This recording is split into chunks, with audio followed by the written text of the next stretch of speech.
Report with Sam Cedar. The destiny of America is always safer in the hands of the people than in the conference rooms of any elite. Sam Cedar. They are unanimous in their hate for me, and I welcome their hatred. We must guard against the acquisition of unwarranted influence, whether sought or unsought, by the military-industrial complex. The Majority Report with Sam Cedar. Ever get the feeling you've been cheated?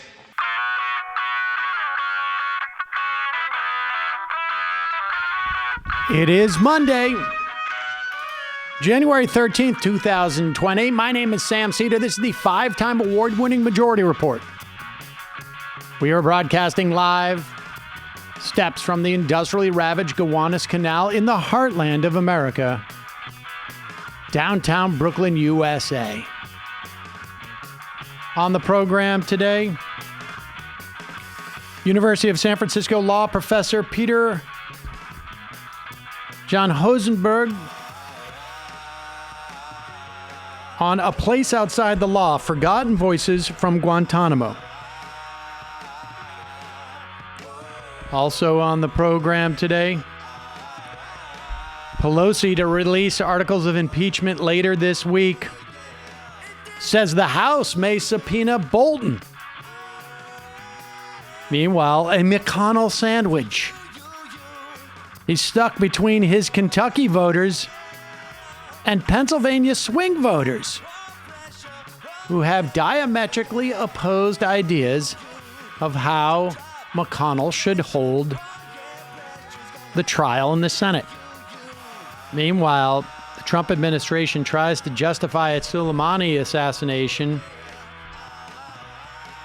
as protests continue in Iran over the Iranian government's downing of a commercial jet. And it's reported that Iran made sure U.S. troops knew the details of the Iranian missile attack in advance. There are some rational actors. Sanders takes a lead in Iowa as all the campaigns go on the attack, except for Cory Booker's, as he is out. Meanwhile, Joe Biden running hard from his Iraq war vote. AOC launches a pact to support progressives, both incumbents and Democratic challengers. In New Hampshire, Sanders gets a key union endorsement. And lastly, the heartwarming story of Donald Trump icing Matt Gaetz over his War Powers Act speech. All this and more on today's Majority Report. Welcome, ladies and gentlemen, to the program. It is Monday. Michael's out, I think, for most of the week on a personal fact-finding mission. He's trying to find himself. But everybody else is here. We have quite a week for you ahead. Tomorrow night will be the last debate before the Iowa caucus. So this is it as we head into the debate. And of course, we will get to all of the rigmarole over the weekend.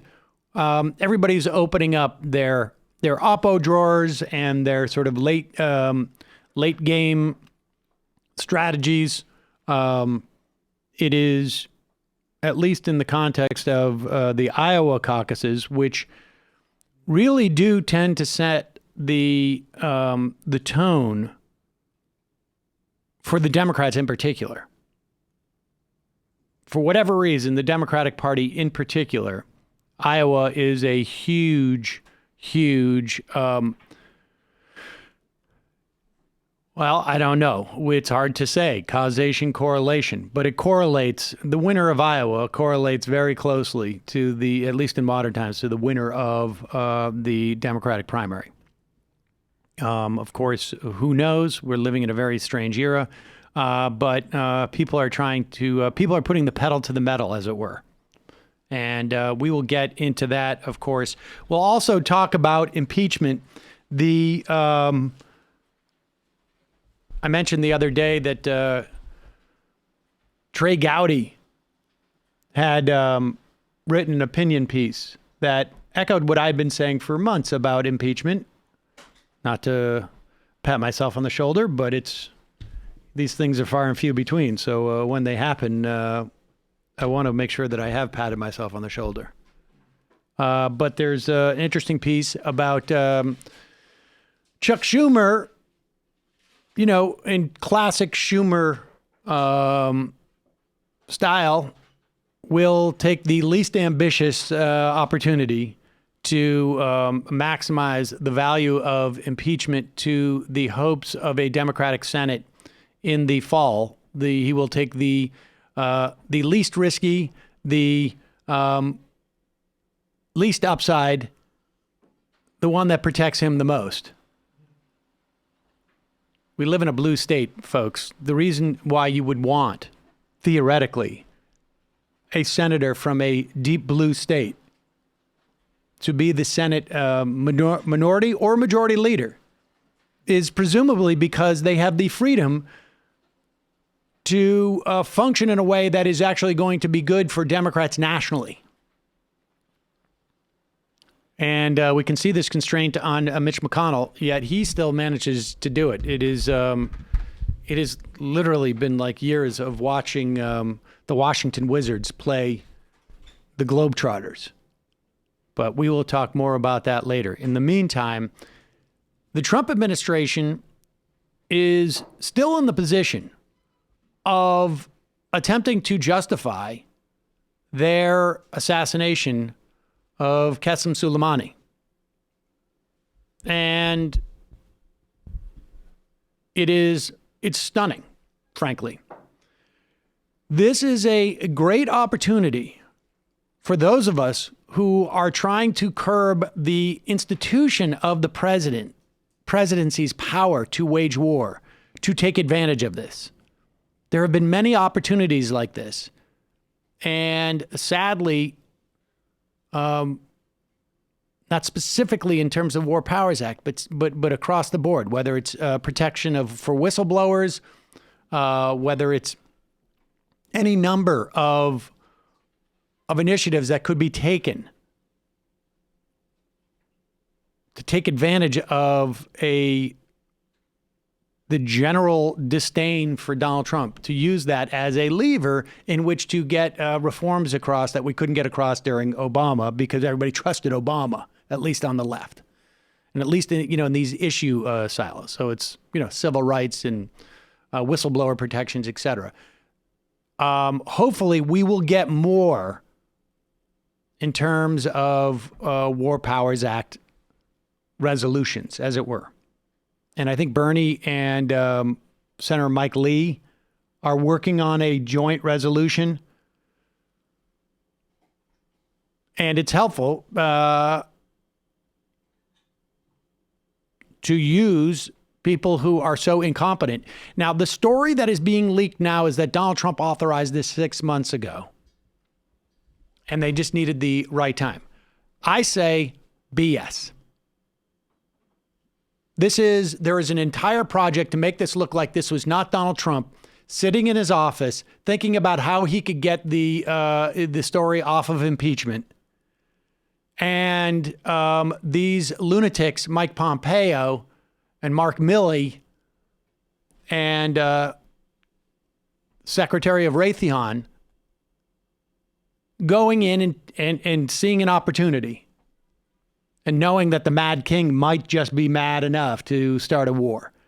Fortunately for us, the Iranians showed a certain amount of rationality. They made sure that our soldiers, as reported by CNN today, were aware, not specifically the soldiers, whatever, the leadership, of where they were going to be firing these missiles. And so these bases were essentially evacuated, at least the areas in which they were bombed. Here is Mike Pompeo trying to figure out how to answer this question of Donald Trump on Friday saying 4 embassies were going to be attacked. Mike Espers, is that his name, Mike, or whatever it is? Mark Espers, over the weekend saying, well, I didn't see any of that. But if he believed it, then I believe it. Like we're talking about Santa Claus or the Easter Bunny. Like when there is an imminent attack on 4 of your embassies, that's a fairly specific claim. It's not just something, well, we take it on faith. He could have. Here's Mike Pompeo getting a little frustrated at the fact that he has to answer questions. Secretary Pompeo, if I can, here today at the podium, you said that the imminent threat was a threat to U.S. embassies. You didn't know precisely when or where. Last night, the president said it was a threat to embassies, including to our Baghdad embassy. Why can you say that here, and the president could say it at a rally in Toledo, but no one said it to lawmakers behind closed doors in a classified setting, as multiple senators have since said? We did. You said so. The senators are lying when they say that we told them about the imminent threat. All of the intelligence that we've briefed, that you've heard today, I assure you, in an unclassified setting, we provide in the classified setting as well. To be clear, you told them that embassies were the source, were to be targeted. That was the imminent threat. I'm not going to talk about the details of what we shared in the classified setting, but make no mistake about it. Those leaders. Pause it. Let me just. Here's the big tell. First of all, if you're saying it publicly, why can't you say that we said that it during the classified? Like, there's no new information here. It's just that when it really counted, like, you're not going to tell whether or not you told the senators when it really counted. And the big tell is, just go back a little bit. What does he say? Like, I want to be absolutely clear. What is there's the tell, like when it's like, look, it's clear I'm lying. So I'm going to say something that is going to start that is really meaningless, but it's going to sound incredibly authoritative and definitive. Well, he slips between, the guy says, did you tell them or did you say that? And he says it was provided and they have access to that information. So that's where I think he's... Right. It was provided publicly and they have access to that information, but we weren't going to say it to them directly because they'll know we're lying. And they'll call us on it. They'll say, show us the proof because we're allowed to see the proof. We did. You said so. The senators are lying when they say that we told them about the imminent threat. All of the intelligence that we've briefed, that you've heard today, I assure you, in an unclassified setting, we provide in the classified setting as well. To be clear, you told them that embassies were the source, were to be targeted. That was the imminent threat. I'm not going to talk about the details of what we shared in the classified setting, but make no mistake about it. Those leaders, those members of Congress who want to go access this same intelligence can see that very same intelligence that will reflect what I described to you and what the president said last night as well. Is that threat now gone with Suleimani gone? Threats are never gone. Right? It's always a lot of danger in the world. Always a lot of danger in the world throughout the region. Nobody believed that a single mission in any respect took down the risk of terror. Terror from Al-Qaeda, terror from ISIS, terror from Al-Shabaab. No one believes that. The president doesn't. Look at the list, though. Look at the achievements in the administration. Yeah. Don't piss down my back and tell me it's raining. There it is. Mike Pompeo trying desperately to make it look like this wasn't just simply Donald Trump trying to divert attention from impeachment at the risk of a massive war. And, one day, I don't know, maybe we will, maybe we won't. We will hear the story of Mike Pompeo and Mark Milley and Mark Espers figuring out, hey, we're all on the same page. We all think we should be doing this. And let's give it to an option to Donald Trump. And then it's just a question of we drop a bowling ball and let it roll down the hill. And fortunately, the Iranians were savvy enough to realize, like, oh, we can stop this ball from rolling. And it's not as if we couldn't have stopped it from rolling, but if Donald Trump's manhood was challenged enough and he saw numbers that said, oh, they've actually bombed us, I need to strike back now, then it's off to the races. So Mike Pompeo, mission unaccomplished. We'll see if they get a second bite of this apple. But I don't know. I doubt it. Do you think that the war's unpopularity played a role in Trump backing down on this as well? Because he seems completely driven by people liking him. Without a doubt. Without a doubt. I think Trump was aware. Well, look, I think Trump was aware that a war would not be helpful to him. And because Geraldo told him on Fox News. Well, maybe Geraldo talked, but I think he can read polls. And I think he thought he could look strong and it would be, and I think he was told that. I think had the Iranians responded by, I don't know what it would, maybe, I don't know if it would be blowing up our embassy or having some sleeper cell attack the U.S., the continental U.S., maybe the polling would change and his calculation would change. But I want to remind people, Ronald Reagan was able to stop that ball from rolling when he pulled out of Lebanon after 250 some odd soldiers were killed in a base in Lebanon. It's always doable, but he's a lunatic. He's surrounded by lunatics. Who knows? But I think, yes, in this instance, there was the failure to create a narrative leading up to this moment is helped all of us. And I think the fact that, look, there's a certain amount of war weariness that I think the U.S. public has. But you can't go out there and say, we killed the number one terrorist that you never heard about. I mean, it just doesn't work. He wasn't even on the playing cards. He wasn't on the playing cards. There was no, he wasn't part of the axis of the troika of evil or whatever, the construction they were going to have. Yeah, it just didn't work. Folks, we're still in January. We're still only a couple weeks away. Saul was asking me over the weekend. He's like, that guy just said Happy New Year to that guy.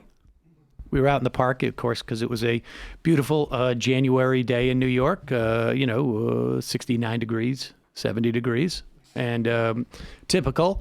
And we were out watching people fly kites, and Saul also heard somebody say, Happy New Year. And he's like, Happy New Year was a long time ago. I'm like, well, actually, it was only like 2 weeks ago. That seems like a lot to you, but it's still at the beginning of the year. The point being, now, some of you made some resolutions. What were they? Manage your personal finances. Take better care of yourself. Jamie? Harry's Razors will help you achieve both of those things because razors can be expensive, but Harry's costs $2 per cartridge. Harry's makes award-winning razors along with a whole range of grooming essentials to keep your 2020 routine in top shape. Look, Harry's understands that a great shave does not come from, these Rambo blades with the flex balls or the heated handles. Harry's is a return to the essentials. Quality craftsmanship at a fair price. They source their steel from Sweden and manufacture their blades in a world-class factory in Germany. Harry's cut out the middleman and ship directly to you, saving money and time. If you don't love your shave, you let them know. They'll give you a full refund, 100% quality guarantee. For me, my faves, the narrow blade head and the sort of the stylish, classical looking handles, frankly. I got mine in chrome. I like the shaving lotion too, but for me, it's the narrowness of the blade, and I get a great shave.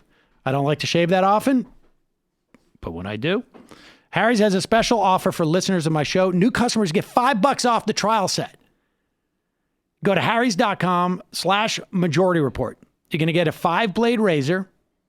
Comes with that weighted handle that I mentioned. You get the foaming shave gel with aloe and a travel cover.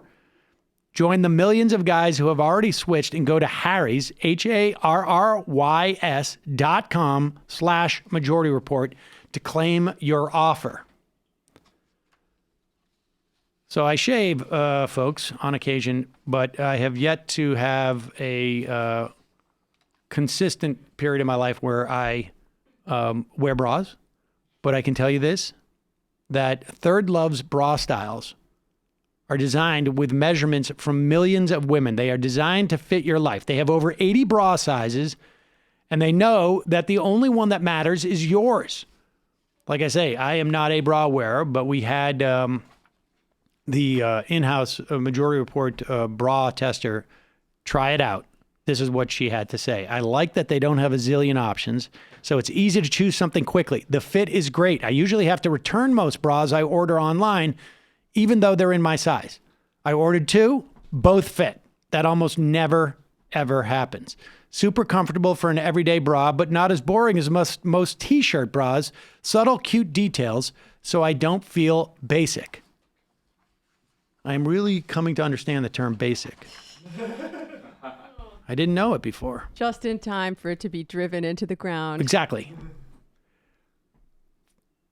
This is the hands down most comfortable bra you'll ever own, with straps that don't slip, tagless labels, lightweight, memory foam cups mold to your shape.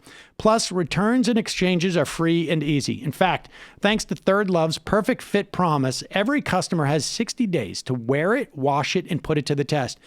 And if you don't love it, all you got to do is return it. And ThirdLove is going to wash it, and then they will donate it to a woman in need. ThirdLove knows there's a perfect bra for everyone, so right now they're offering my listeners 15% off your first order. Go to thirdlove.com/majority right now to find your perfect fitting bra. Get 15% off your first purchase. That's thirdlove.com/majority for 15% off today. Folks, go there, buy your bras, get 15% off, buy a bunch of them. If they don't work out, you return them. That's the way I roll when I get that first time offer discount. I'm just, there you go.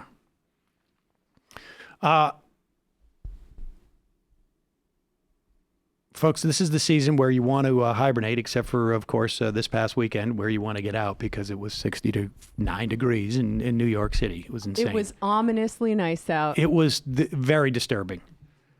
But then, you get a day today, it's 40s, 30s. You want to go back inside. You want to snuggle up on your couch or your chair. That's where Joybird comes in. They have over 50 fabric and leather options. They got 3 shades of wood. They have 250 different unique forms or silhouettes. You do the math, ladies and gentlemen. Joybird has a lot to choose from. That means that you can basically design the piece of furniture that suits you and your tastes. You can bring your mood boards to life. You can, if you want, I don't know, bubblegum pink on your couch, you can do it. I don't know why you would do it. Maybe some people, I guess. But it's built by Joybird, designed by you. They offer a range of kid and pet-friendly upholstery, which I wish this existed, or at least I was aware of it 10 years ago. They have free fabric swatch kits, which you can feel the fabric, check out what you like, help you make the best choice. And they have free personal design consultants at Joybird who can help you go from your ideas to it sitting in your living room or your den or your bedroom, wherever. They have a 365-day home trial. So you basically are living in their showroom, or their showroom lives in your home. You even get free returns within 2 weeks of delivery. Create furniture that matches your own fearless style at joybird.com/majority25. You can see how Joybird can make your dream space a reality today at joybird.com/majority25. Go to joybird.com/majority25 and receive an exclusive offer, 25% off your first order by using the code majority25. All right, we got to take a quick break. When we come back, I will be talking to Professor Peter Jan Honisberg on his oral history of Guantanamo Bay, a place outside the law, forgotten voices from Guantanamo. Disturbing stuff, but very important for us to keep in mind. Quick break. We'll be right back after this.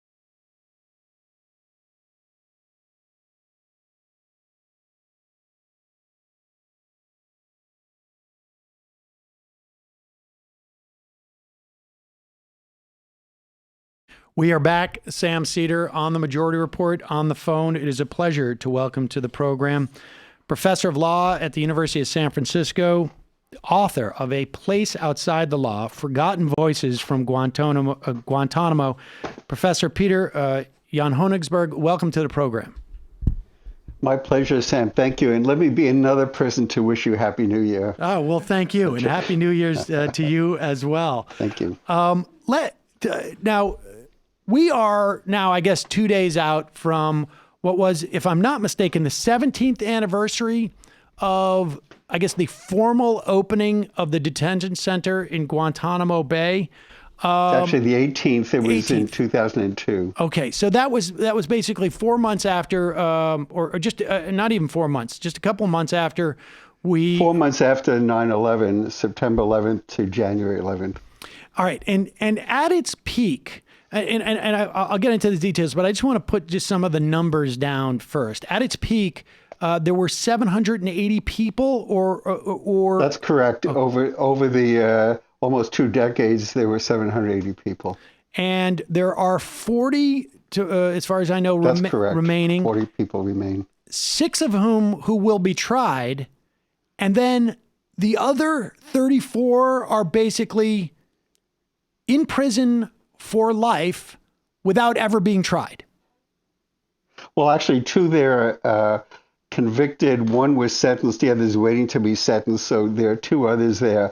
But there are 26 people who are called forever prisoners.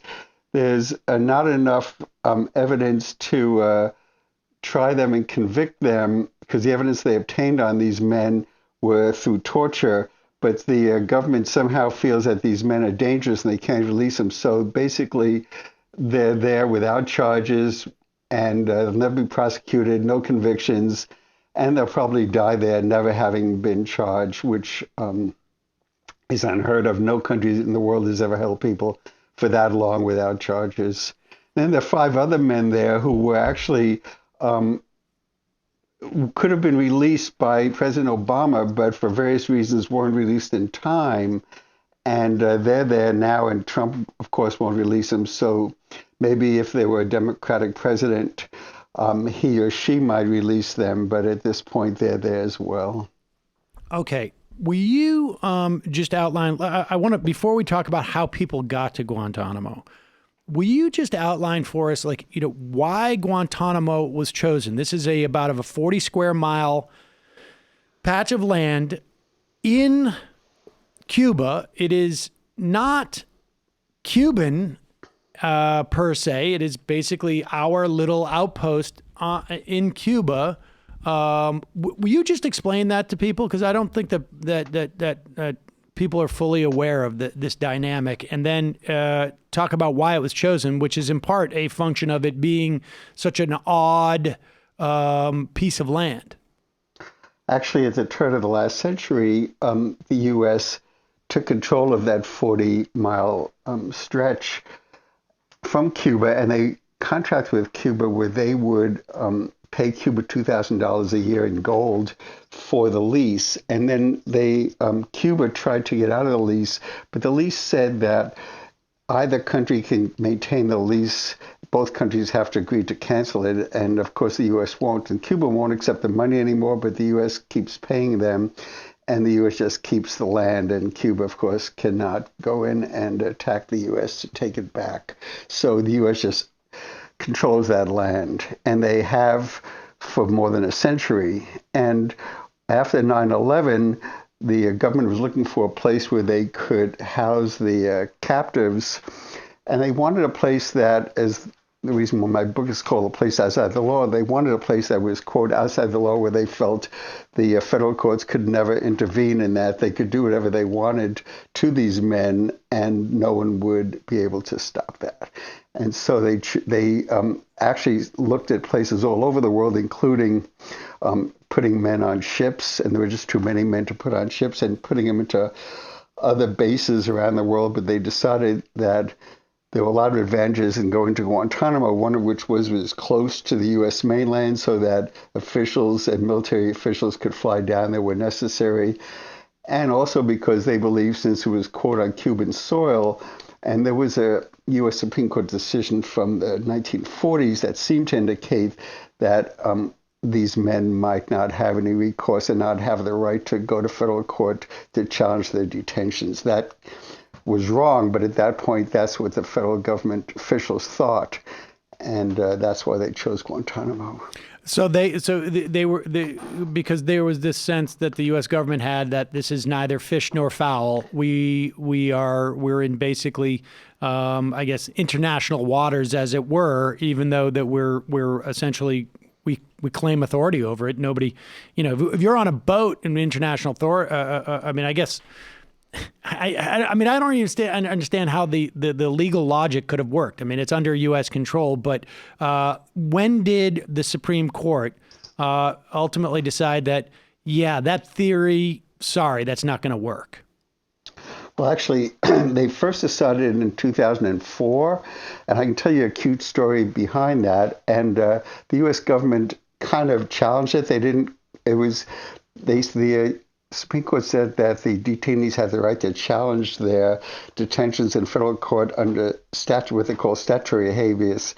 And the federal government said, we're going to change the law there and consequently still keep the men from challenging their detentions. And so the lawyers on behalf of the detainees went back to court, and then in 2008 they came up with a constitutional decision which said that the men had an absolute right under the U.S. Constitution to challenge their detentions in court.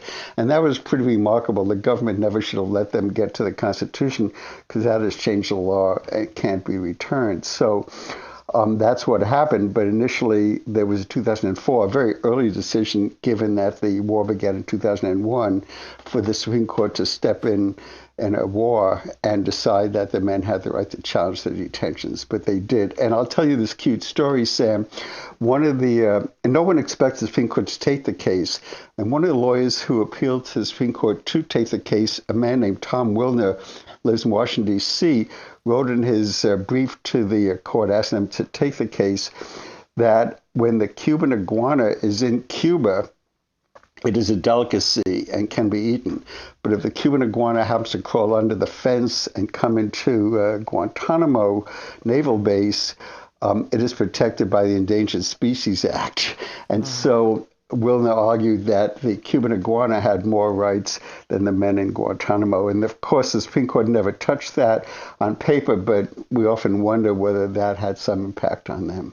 Oh, that's fascinating. And what was the, and I want to get to, some of the people you talked to and sort of like the basis of the book in just a moment, but what were the implications for the prisoners in Guantanamo of that legal decision? Like, how did their destinies or their fates in that or their trajectories change because of those legal rulings?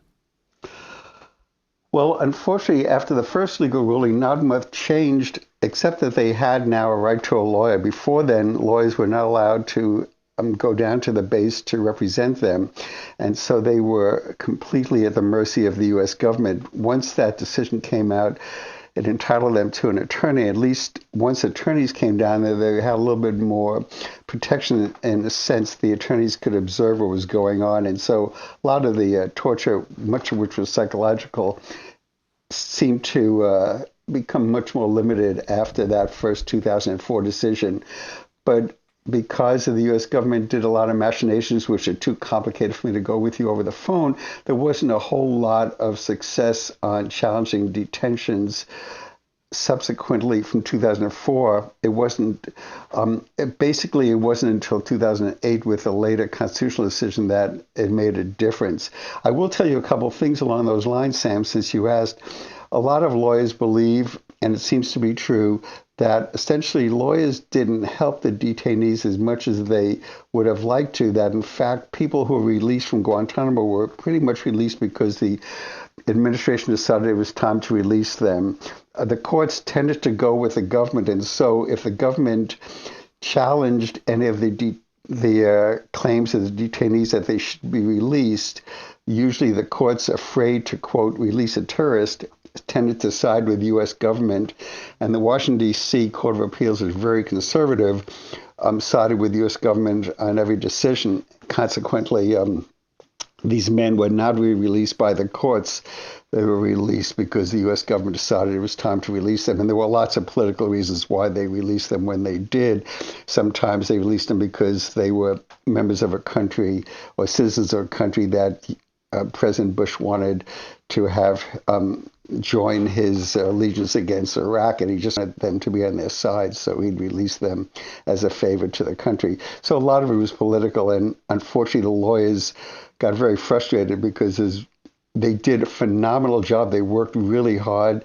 They were very passionate. But at the end of the day, the courts tended to side with the U.S. government for fear that, quote, they would be releasing a terrorist, and they didn't want that on their hands. I will add something else, Sam, just so people have a context. The 780 people in Guantanamo, a large number of them, can't say, but it's likely a majority even, were purchased by the U.S. government. They weren't, quote, captured. What happened was the U.S. government dropped flyers over Afghanistan after 9/11, and the flyers said that if you bring us Al-Qaeda and Taliban fighters, we'll pay you. And they paid $3,000 to $5,000 a person. So essentially, anybody who was a stranger or even a tribal enemy was worth a lot of money to anybody on the ground who could grab them. And so we purchased everybody who they brought to us. And so a lot of the people in Guantanamo were just people who were in the wrong place at the wrong time, and people made a lot of money selling them to us. Do we know how many of those people exist? And I should say, like, what was there any vetting process? So, I'm at a military command in Kabul, or I'm at Bagram Air Base, and people show up at the front gate. Here, we've got this guy. We tied him up. He's Al-Qaeda. Okay, here's your $3,000. Was there any vetting process? And then what happened to a lot of those people? Because a lot of this torture began in Afghanistan. That's correct. Most of the physical torture that the Guantanamo detainees suffered was most severe in Afghanistan, and there was not a whole lot of vetting. They pretty much thought that whoever they had could be a potential terrorist or was a terrorist. They didn't really vet them all that much. Most of them were just put in these big tents and held there, tied up and tortured, and then ultimately put on a plane and sent to Guantanamo. If they actually captured someone who was a threat, they sent them to what they call a black site, a CIA-run black site around the world, about 125. There was no official number, but approximately that number of people were sent to places around the world and severely tortured by the CIA or by proxies of the CIA. But the rest of the people were either in Afghanistan and then pretty much sent to Guantanamo. They figured they'd vet them in Guantanamo, which was not really all that happened. It's like I said, a lot of it was politics. All right. And so your book is essentially an oral history. You have been working on this for at least a decade at this point. Correct. What was the impetus for this book? That's a great question. What happened was back in 2008, when President Obama, or that time candidate Barack Obama, was running and John McCain was running for the Republican Party, both men said that they want to close Guantanamo. And actually, President George Bush also said he thought Guantanamo should be closed. So it seemed like in the air it was going to happen. And my concern, I had done, ever since 9/11, I had done work on terrorism post 9/11, and it seemed to me that, yes, they were probably going to, whoever became president was probably going to close it. And I was concerned that these stories of Guantanamo would fade away into the dustbin of history, if you will, and there was no narrative of Guantanamo. There's very little written about Guantanamo by that time, and no one had really told full-length stories and oral histories about Guantanamo, and once that closed, it'd be over, I felt. And so I was, excuse me, as long as you asked, I was actually inspired by my father. You probably know of the Shoah Foundation, which Steven Spielberg started in the 1980s. he wanted to document the Holocaust, and there were Holocaust deniers at that time. And my father had not been in a concentration camp, but had barely escaped from Austria just in time. And he was one of the people interviewed by the Shaw Foundation. I happened to be present when they interviewed him on camera, film, and that inspired me. And I thought we should do that too. We should film these all histories of people, both the detainees who were there and Americans who were there as prison guards, interrogators, interpreters, military officials, government officials, people who saw it from both sides. And so I was very fortunate. There was someone who had a small foundation in San Francisco, Bay Area, who offered me some money to be able to go to 5 countries in the summer of 2009, interview 16 detainees, and that got the project started. And eventually, we interviewed 158 people, both detainees and others, over that decade, telling their stories on film. And no one else has done that in the world, of course. And we have over 300 hours of film that we donated to Duke University Human Rights Archive, and they're going to ultimately put most of it up on the internet. Did you, at the time when you started, did you anticipate that 10 years later, that Guantanamo would still be open, that there would still be more than 24 prisoners, some of whom will die there? Actually, it's funny you asked that. Even though I thought at first, well, maybe these men will close Guantanamo. I also don't trust what I hear, even from people who have good intentions. And I just felt that, I don't know. I don't know if that will happen. And someone even from the Obama administration, when he won, from the transition team, called me up and said, look, Peter, we're going to close Guantanamo, and we're going to hold hearings, and you don't have to do this. And I said, well, I would love to know that's true, but I'm going to start this just in case that's not true. And so I was still doing it 10 years later. And so it's not that I'm cynical, even skeptical, but I just know the way politics works. And a good example of that, Sam, is, a lot of people, when we told people what we're doing, a lot of people said, well, Guantanamo's closed. I said, it's not closed. Why do you think that? And it's because President Obama said 4 times he was closing Guantanamo, and people believed if he said it, he did it. But he never did. And honestly, I'm not sure we want to go into, but it wasn't just the Republicans blocking him, that reason why he never did. But beside that, he never did. And so even people with very good intentions don't always follow through. And I just felt we had to do this for history. I do actually want to get into that, but let's first talk a little bit about some of the of these people that you spoke to. Yes, and the thing that I was struck by was I have talked to advocates of abolishing the capital punishment, and one of the things that they talk about is you never hear the stories of. And obviously they shouldn't be centered, right? I mean, the victims are, but you never hear the stories of how the people who actually kill people, how it impacts them, the executioners, yeah. And there's a quality of your work here that I think sort of like brings that out as well. But let's start. I mean, I don't know if there's a detainee that sticks out in your mind that is most relevant. I'm curious about hearing about, and I may be pronouncing his name wrong, Murad Benchalali. Yes. Yeah.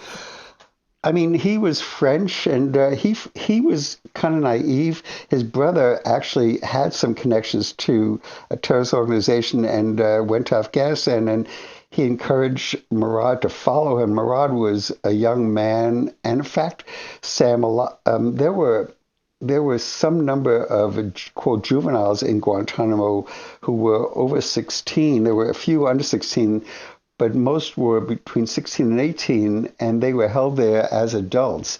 And Murad was, I think, 18 or 19, but he was naive, and he kind of followed his brother to Afghanistan and then was caught up like so many other strangers in Afghanistan and purchased and brought to Guantanamo. And he was miserable. One of the reasons why he caught my eye is because he was very depressed when we interviewed him the first time. We interviewed him the second time as well. And it was because he felt that what he saw at Guantanamo was much worse for him than a physical prison. It was a psychological prison. And I don't think people realize that. A lot of the torture and the physical beatings were done in Afghanistan, but when the men came to Guantanamo, they were more psychologically tortured. And to Murad and to most of the people we interviewed, detainees, that was worse. As one other French detainee said to us, once you pull out the knife, you start to heal, but with psychological torture, you never heal. And the UN rapporteur, special rapporteur for torture, told us that after 15 days in isolation, people usually never come back fully. And so these men were held in isolation sometimes for more than a year. And there were also other ways that they messed with these men in ways that Murad expressed, you just couldn't come back from it.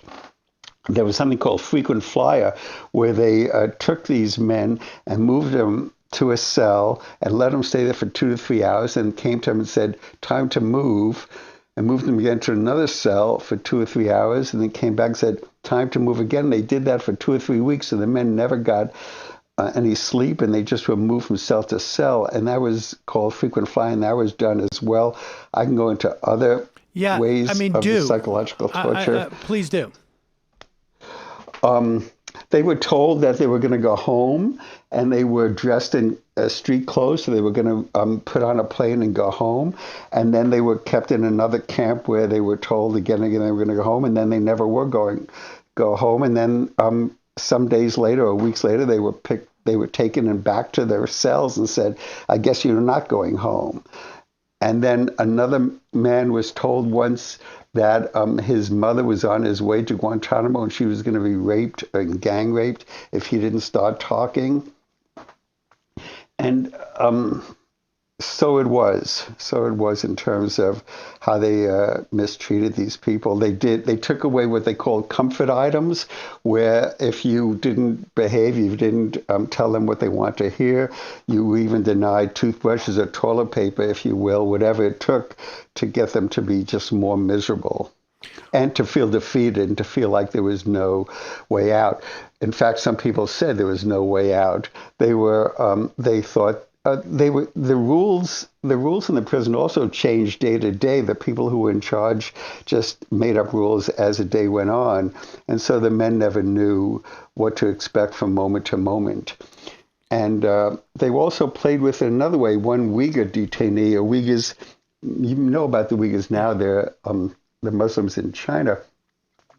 One Uyghur told us that they came to pick up his meal, and they asked for a spoon, and he said, you never gave me a spoon today. And they said, yes, we did. And he said, no, you didn't.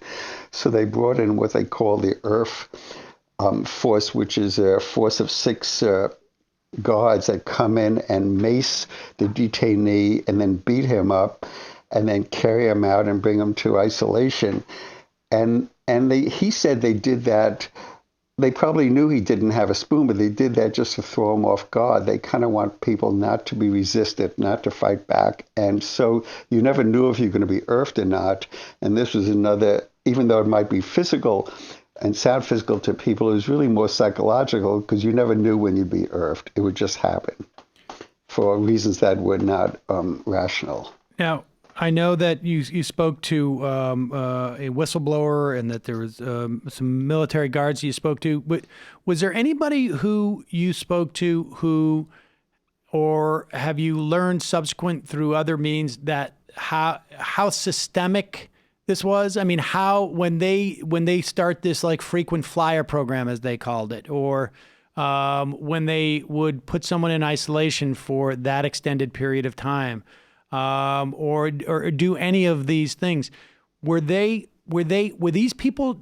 Were the guards? Was the commanders whoever authorized this? I mean, how high up the chain did it go in terms of authorization, A? And B, how studied was this? Or was this just sort of like something I learned when I was working at a jail, a private prison in Pennsylvania or something like that? I mean, where did these ideas come from? Well, I mean, it's an interesting question because obviously it had to come from above. I mean, prison guards are not going to take that kind of initiative on their own. Someone had to tell them to do that. And the question is how high up from above, whether Donald Rumsfeld, Donald Rumsfeld did know about some of the tortures that were done in Guantanamo, whether he instructed these particular methods or whether people right below him did. Honestly, that's a great question. I don't know the answer to that. I do think it was very diffuse, and I do think it was very clear that people had the option to do what they needed to do to get intel. What they were afraid of, what the government was very afraid of, is another 9/11 happening on their watch. And they wanted to and they weren't that concerned about these men other than if they had intel, they wanted it. And so on some level, the government officials, military officials, didn't really care what was done as long as they got the intel that would tell them if there was going to be another attack or not. So they pretty much let the interrogators off on their own. They let the prison guards on some level off on their own, basically in the hope that a detainee would, quote, break, although detainees didn't have much information, of course, because they weren't important. But their thinking was maybe they had something and they would break and tell it, and we would stop another 9/11. Has there ever been a public claim by the United States that there's been information obtained from any of those Guantanamo detainees that has prevented a terrorist attack in this country? I think President Bush said something like 600 attacks were prevented thanks to the intel that he obtained, or the government obtained through various sources, probably through black sites as well as through Guantanamo, but it was never documented, and no one ever believes that. I mean, if that was true, it certainly was. I haven't seen any documentation to say that. Have you seen any documentation for one? I mean, I ask because, just this week, Donald Trump is up there saying that there, 4 embassies were about to be attacked imminent. There was an imminent attack on 4 embassies, and the media is being skeptical of this. But Esper said that wasn't true. So Esper said that he didn't have the information, but he believes it if the Trump believes it. But my point being that I was doing what I'm doing now during this era, and the credulity that was given George W. Bush in making these claims, and that Bush administration making these claims, is stunning. When the idea that we are now 10 years out from when he made that claim, more probably 12 years out when he made that claim, and there has not been one single iota shred of evidence to back that up, I think is pretty amazing. And I mean, that's why I say it, like the credulity that existed amongst the press, and just sort of like largely, he could say 600, cases, that we've stopped 600 terrorist attacks, and that's the end of it. Everybody just sort of says, okay. It's stunning. Tell us about Matt Diaz. I will say one thing, and I'm not sure, I can't document this because I read it long ago, but I think Khalid Sheikh Mohammed was going to take some planes and possibly do some more explosions on planes, and I'm not exactly sure how that works, and I don't remember the timeline on that. There was something about that might or might not be true, but that's one of the only theories that I heard, and I'd have to look that up after we hang up, and you could look that up too. But all right, fair enough. And so let's talk about Matt Diaz. He saw what was going wrong there very early. Who was he? He was a lawyer who worked for the government right in Guantanamo, and his job was essentially to kind of cover for the Pentagon in Guantanamo. And one day he received a he was copied on a letter that a human rights lawyer in New York City at the Center for Constitutional Rights sent to the Pentagon asking for the names of the detainees. And Diaz was copied on it, and the Pentagon said, sorry, it's classified, we can't reveal the names. And this really upset Matt because he felt that a lot of the loved ones of the detainees thought the detainees were dead. What happened was when we bombed Afghanistan, a lot of the men escaped to Pakistan or tried to escape to Pakistan and were captured. But some of them died in the bombings, of course, and a lot of families thought that their loved ones had died. And so they didn't even know their loved ones were alive, and yet their loved ones were alive in Guantanamo. And so Matt felt that if the U.S. government was never going to release the names, which is, by the way, it violates the Geneva Conventions, then these families would never know that their loved ones were there. And so Matt felt if the Pentagon wasn't doing it, maybe he should. And he knew that was a violation of law. He knew that if he was caught, he could easily go to prison. But I think he felt he needed to do the right thing. As he said to us, he was on the wrong side of things. And I think he felt that that these families would never know that their loved ones were in Guantanamo, and he felt they needed to know that. Which adds something I mentioned, the Geneva Conventions. President Bush said in February of 2002 that the Geneva Conventions do not apply to Guantanamo. The Supreme Court in 2006 said actually they do, but in the meantime they didn't apply when Matt Diaz did this, where he decided he was going to download the names of the detainees in Guantanamo, cut it up into small names, sheets of paper, and then put them into a greeting card and send that greeting card to a lawyer in New York. And the next morning Matt left the base, but a year later he got caught. And was tried. He served 6 months. He could have gotten 24 years, but apparently the military jury seemed to understand where he was coming from, and he only got 6 months in prison. He lost his license to practice law in Kansas, but actually last year in 2019 he got his license to practice law in New York City, and now he's a New York defense lawyer. So, he's back on his feet, and it took him a long time to get there. Can you talk about the development of the term enemy combatant? This was one of the fun things of that first decade of the aughts. This sort of new category of people, essentially. Sam, I really appreciate you. Must have read the book, or you read a large part of it. I'm very impressed. Thank you, because obviously you're asking me really intelligent questions, and I appreciate it. Enemy combatant, from day one when I heard that term, I said, that's not a real term. That's a bogus term. There's no such thing. Under the Geneva Conventions, you're either lawful combatant or you're an unlawful combatant, say like a spy. But that is the universe of combatants, and there's no such thing as enemy combatant. That's just a generic term, and it means nothing.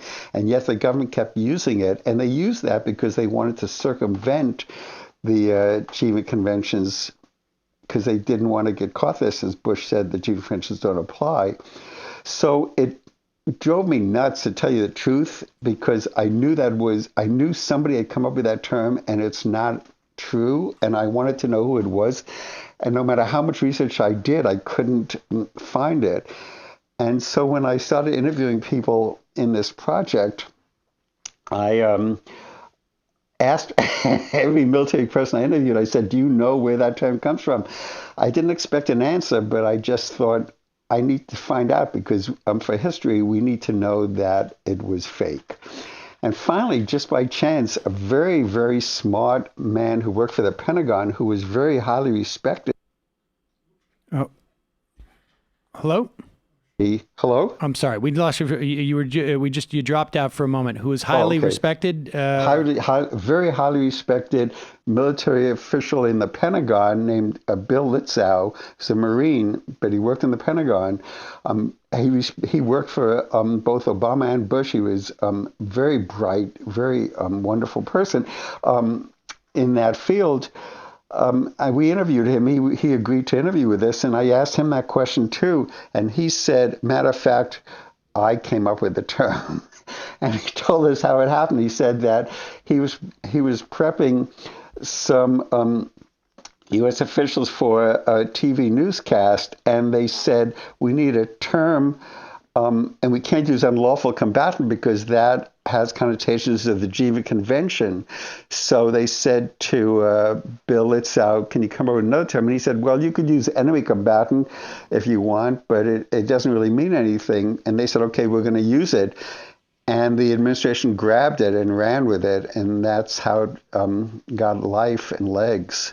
And from then on, they used it in every possible way. And is that term now, is that recognized by the courts? In other words, when they try to make the case that, like, look, this guy's an enemy combatant, therefore none of the laws that we have apply because no one's ever referred to an enemy combatant before because, of course, they've just made that up. I mean, that category is, was minted specifically because it stood outside of the definitions that existed. Do courts recognize that as a legal classification now? I mean, because I remember they even said that about like Jose Padilla at the time.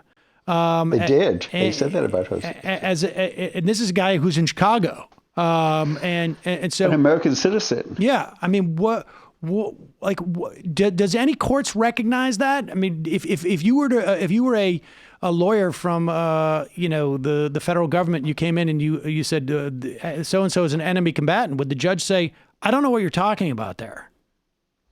Well, I would hope that if a government lawyer said that, there'd be a lawyer representing the person who's being accused of being an enemy combatant and explain to the court that, in fact, that term has no meaning, that under the conventions which do apply to U.S., we signed the conventions, as every other country in the world has. That is not a term. And in fact, Obama did acknowledge that, in fact, enemy combatant was not a term and tried to go back to the Geneva Conventions when he was president. But, just the other day, Sam, I heard somebody use that term again. It might have been for the Iranian general who was killed. And so, it seems like it's on everyone's mind still, but it's not a term. And I think if anybody does go to the court with that term, I'm hoping that the lawyer for the other side would say, in fact, it's not. It has no meaning. There's a lot more I want to talk to you about as specific individuals. Lawyers from the Center for Constitutional Rights. Back in the day, I used to interview Michael Ratner quite a bit. There are others. There was one person who was literally, his nickname was King of the Torturers, who managed to be found not guilty when he was brought up in the court. But folks should check out your book. But before you go, I do want you to address the Obama administration's attempt to close Guantanamo and how much of that was a function. The argument that we heard from the Obama administration was that Congress basically stood in the way, that there was a fear-mongering sort of like, I guess, initiative, if you will, to try people in New York, that if we hold people in, New York federal prison, then New York becomes a target again. If I'm not mistaken, Chuck Schumer, and you can correct me on this, came out and said, we can't have that here, that type of thing. But there was a lot of that.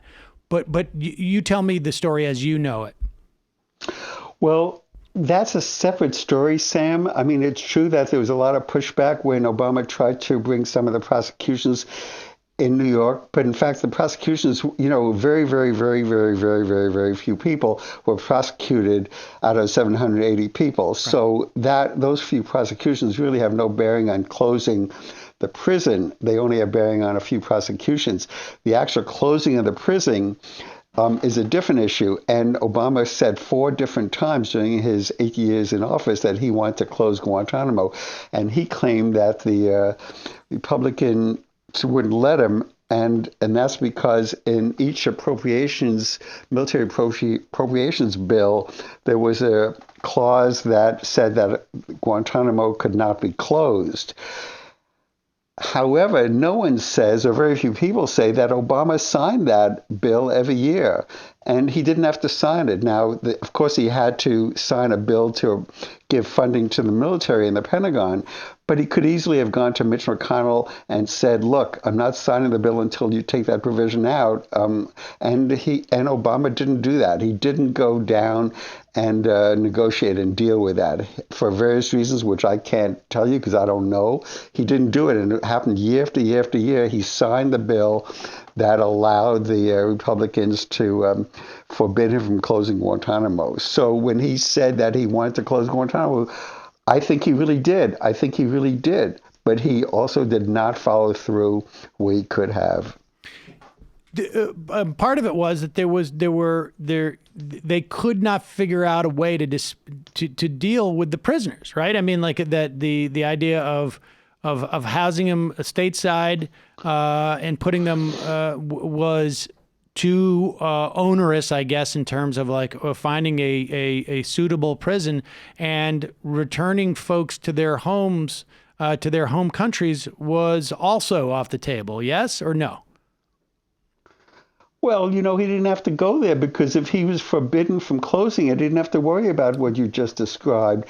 I mean, if in fact he had the option to close it where he wasn't restricted by the Congress, he could have then thought on what to do with these men. I mean, as we said, most of them were released anyways, only 40 left. So in fact, they weren't all that much of a threat. Otherwise, they wouldn't have been released. And Obama released about 200 men as well. So the fact is, no, he, at some point he could have dealt with these last 40. The rest were out anyway. So he just, but he didn't give himself the option. By signing that bill every year, he didn't give himself the option to take the steps needed to close it. And he understood, he even said it, Guantanamo was a stain on America. It was, a stain on America. People, I will tell you this, Sam, and, some of the detainees we interviewed said to us that before they were brought to Guantanamo, they loved the U.S. They thought the U.S. was the standard, the golden standard for human rights and the rule of law. They really believed that. And then they see the way we treated them. And Obama understood that. He totally understood that. And he could have said, I'm closing it down and figure out a way to deal with the last 40 people. It wasn't that hard. If they got rid of 740 people, there were only 40 left. But he never gave himself the option when he signed that bill every year. That's my feeling. Well, the book is A Place Outside the Law: Forgotten Voices from Guantanamo. It is it's a disturbing read, to be honest with you, but it's hugely important, and people need to have a better awareness of what we've been doing for 20 years. To folks, actually, I have one more question, if you'll indulge me. What do you think that Guantanamo has done to has it had an impact on our national psyche in some way?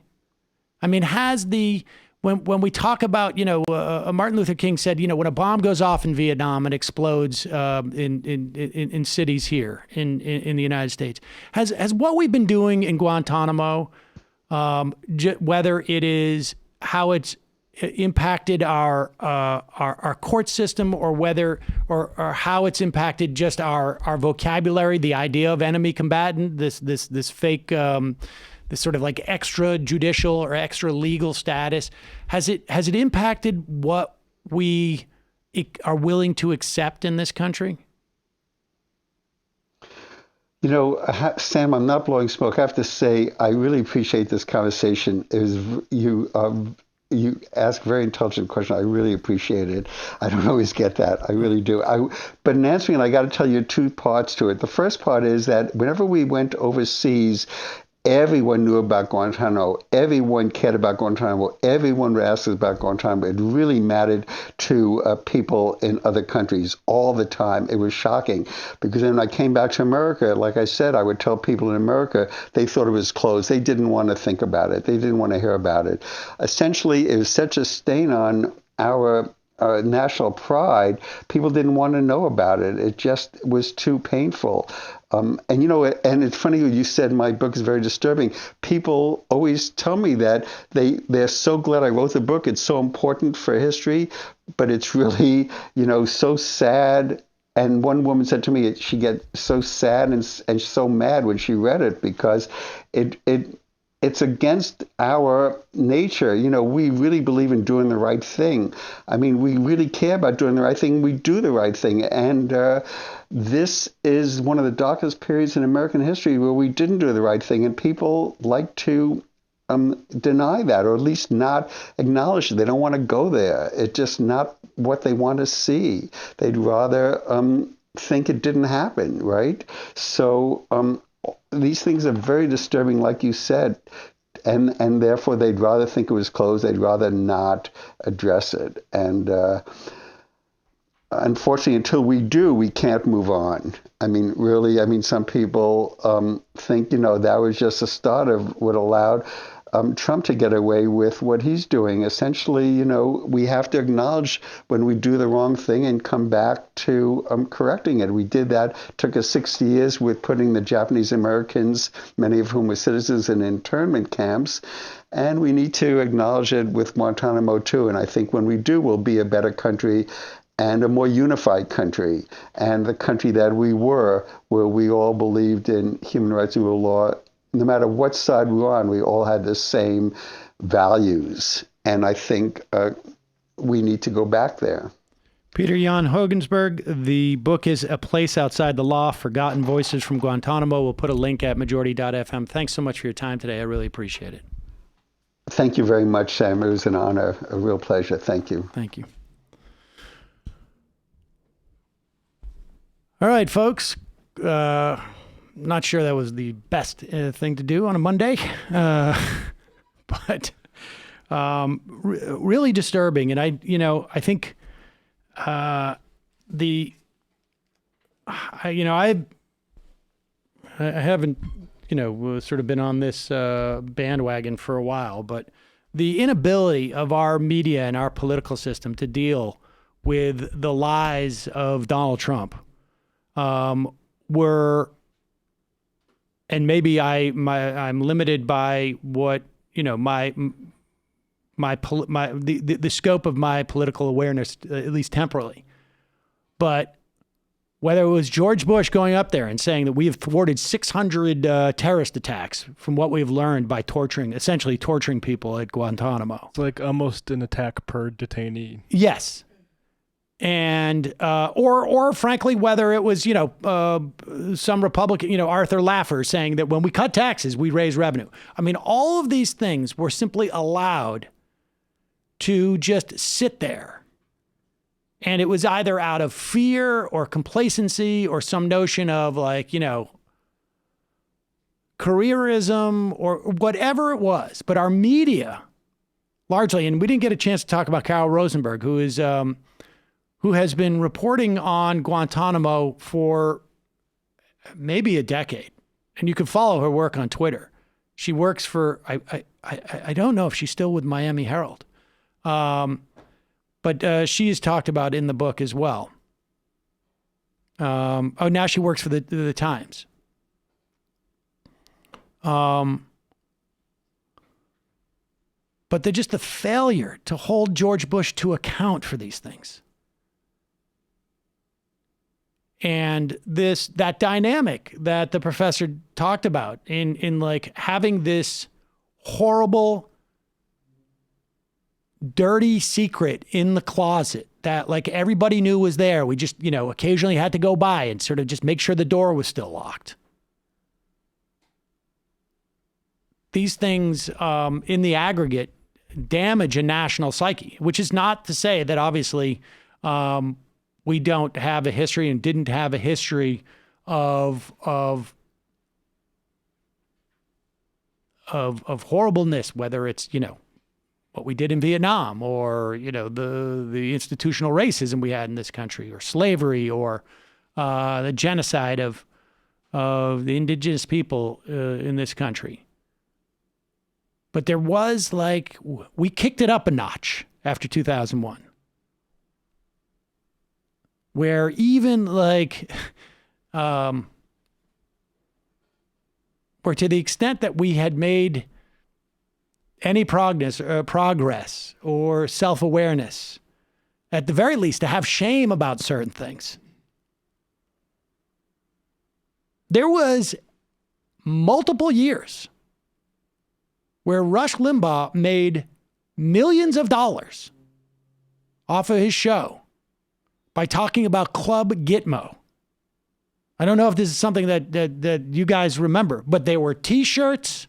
This was an ongoing joke that they had on that show. Like, they're getting better meals down in Club Gitmo than, I mean, this was a marketing campaign for that movement. And I don't know, like, you know, and it was, there was no,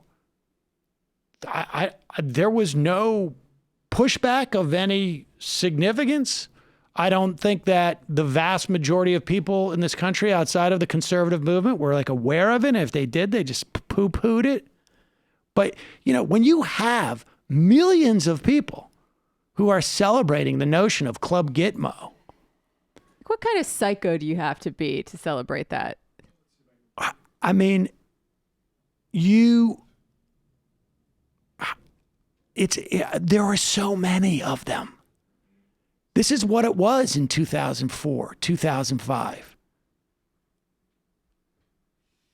I distinctly remember him doing like produced audio packages.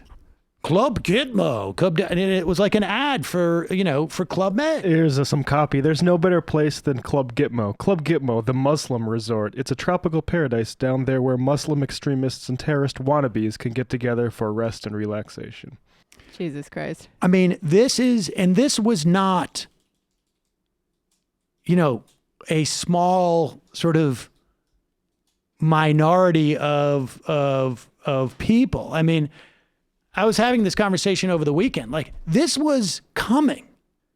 Everything we see now, pre-Tea Party. Here's more of it. Club Gitmo, your tropical retreat from the stress of jihad. Still voting Democrat? You're stuck on stupid. Club Gitmo, staff parking. I mean, this was all, and then it's www.rushlimbaugh.com on these bumper stickers he was selling.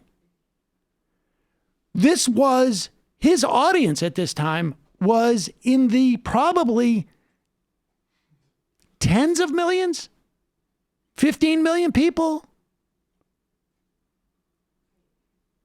Was it 9/11 that just scrambled everyone's brains like that? Or was this something more pre-existing? It was something that was pre-existing that was then 9/11 was like an allergen. And I mean, but you know, Limbaugh had been doing this for 12, 13 years at that point. And had the base and, you know, sort of like the base of people who were convinced that, you know, Hillary Clinton had murdered Vince Foster. And then this is when, I mean, I had this conversation with somebody this weekend, actually, and I forgot about this episode, frankly. He was like, oh, this is from the Tea Party, right? And I'm like, no. This is pre-Tea Party. And there's nothing better than like this as an example. That's all I got. Like, we didn't know what was going on in Gitmo. It didn't take a lot of, you didn't have to be a super sleuth to know this. I mean, I was talking about it on the radio, but there was just, it was not, you know, to the extent that I would go to dinner parties, people didn't want to hear about it. They didn't know about it. It wasn't something that they were going to argue about. And meanwhile, the other side of that conversation is this: T-shirts, hats, bumper stickers. I think there were senators, if I'm not mistaken now as I recall it, Republican senators who were getting up in the Senate talking about the 3 square meals these people are getting down at Guantanamo. And better than they were probably living in Afghanistan.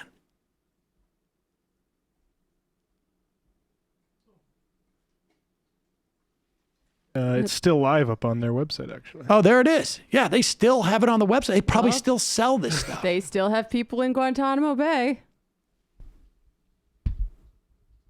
Club Gitmo, still open after all these years at the pleasure of the president. I mean,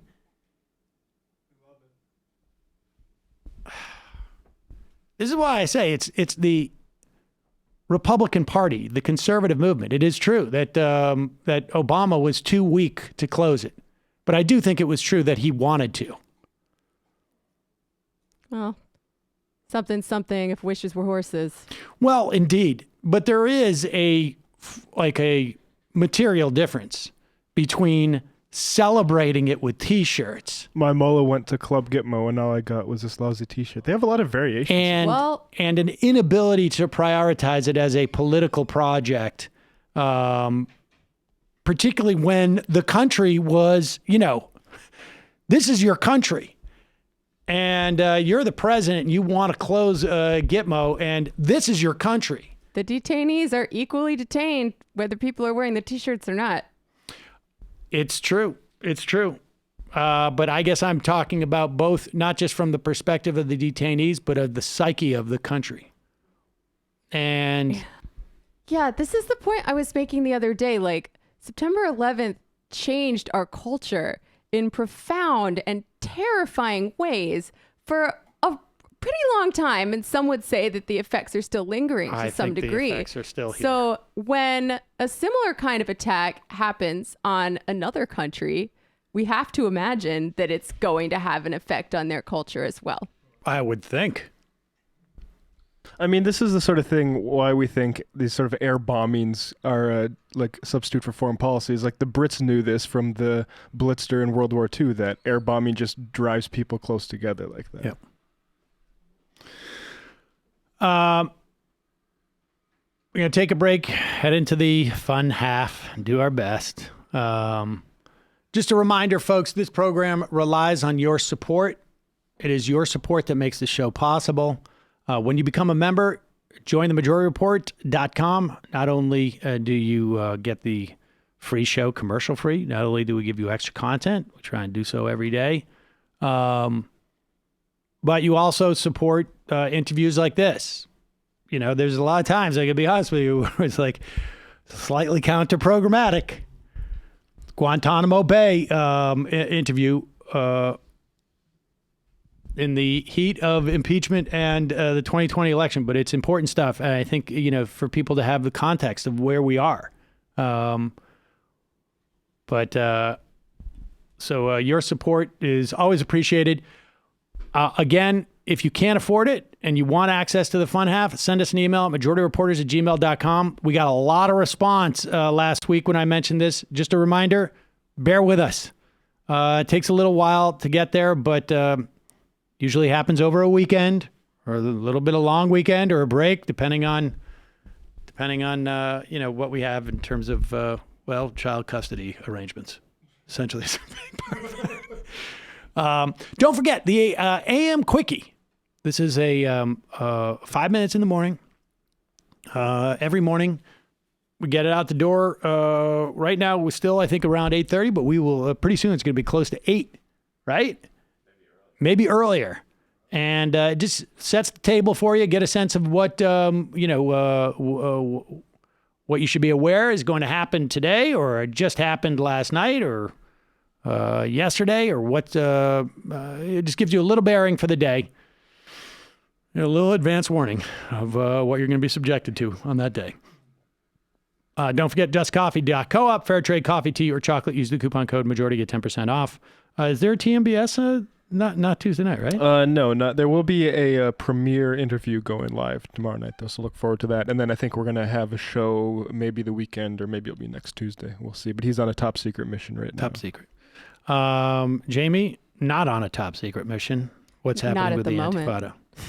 Yeah, this week on the Antifada, I speak with Leslie Lee III about Bong Joon-ho's amazing movie, Parasite.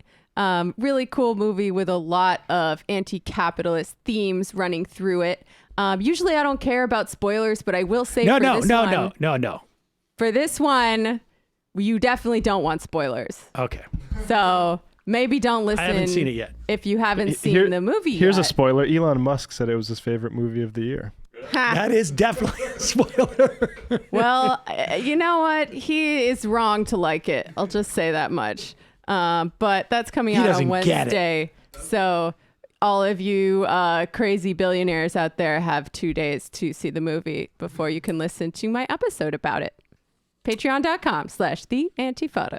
Matt? Literary Hangover, Alex and I did The Sotweed Factor, a 1708 poem by a guy named Ebenezer Cook, who we don't know much about, but we use it as a launching pad to talk about the early Chesapeake tobacco proletariat and how Queen Elizabeth was really racist and the Brits used the enclosing of the commons to provide a labor force that they could use to colonize America. So sweet. A lot of stuff you can get there in Literary Hangover, patreon.com/literary hangover. Starting to sound like History Hangover. Oh, I forgot I was going to say. Oh, and I know what it was. Meanwhile, Ways and Means apparently destroyed it Friday night at... Means and Ways. Means and Ways? Oh, yeah. All right, well, I mean, Means and Ways. Means and Ways. Destroyed it the other night. Do you guys have a new... when's your next show? You got to come back... We got to talk about marketing, buddy. After a big win like that, you got to be able to announce the next show. Did Apparently you get it was any huge. fans out there? Any Majority Report people? We had to have place security downstairs. All the groupies. All right, folks. See you in the fun half.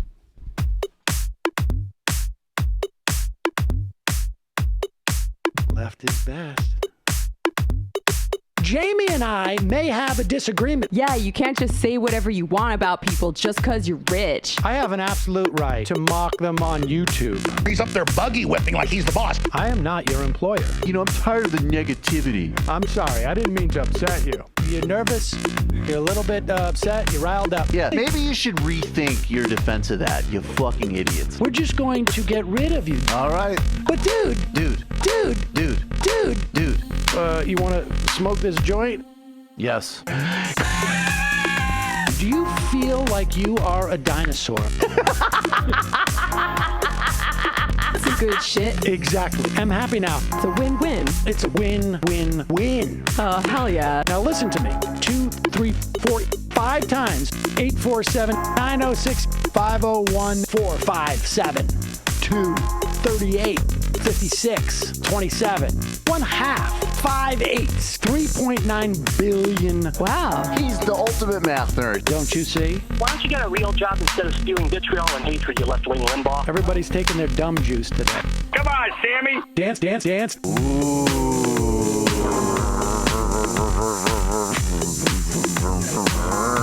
Rand Paul. I had my first post-coital scene with a woman. I'm hoping to add more moves to my repertoire. All I have is the dip and the swirl. Fine, we can double dip. Yes, this is a perfect moment. No.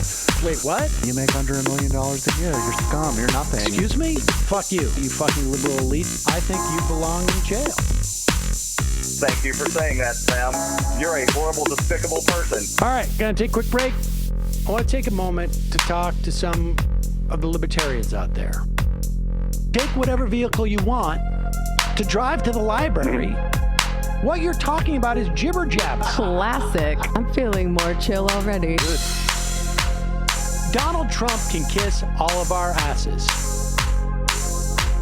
Hey Sam, hey Andy, you guys ready to do some evil? Hitler was such an idiot. That guy might be a Nazi. Agreed. No. Death to America. You. Yes. Wow. Wow, that's weird. No way! Unbelievable. This guy's got a really good hook. Throw our hands up. Ooh.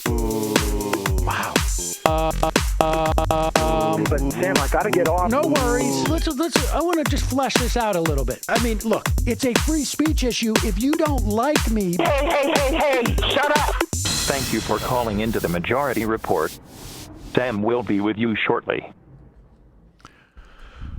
Oh, that would have been a good time for me to call into the phones. I don't know. I can't. I don't know how many calls we're going to be able to take today, folks. I never know. Some days we can take a lot of calls. Some days we can't. I'm not. Oh, we have a ton of people who are already on the phone. Who did a show Friday night here? Anybody? Nobody? Maybe I forgot to turn it off on Friday. Son of a bitch. I can't blame anybody for that. That sucks. That's almost worse than the actual phones being on. God, that phone service, it's not cheap. it's not cheap. I don't... Wait, how come... I wish Michael were here to do the Sam voice. Yeah, too bad. Wait a second. Are we on yet? What the heck? Let's try that again. Weird. I'm sounding like the... I'll try and call in one more time. Bear with us, folks. This is a professional show. Here, put up the sound on the phone call so I can... Money Sam is doesn't not grow on taking trees, calls you yet. know. Sam is not Please taking leave calls a message yet. for Sam. Gotta jump. Oh, I turned the... There you go. I turned the voicemail on. Okay, now it should be fine. Now I'll call in. Now it all makes sense to me. Annoying. Thank you for calling into the Majority Report. Please use no speakerphone and have your one comment or question ready. It's me. It's Listen me. for Sam to call out your area code. Sam will be with you shortly. I'm not showing up on the thing yet. That's my uncle's voice, incidentally. I'm joking. Threats are... Okay, here we go. Let's take a quick phone call, and then we'll get into it. Calling from a... What is it? Shoot. I hit it too quickly. I didn't see... Who's this? Where are you calling from? Are you on the phone?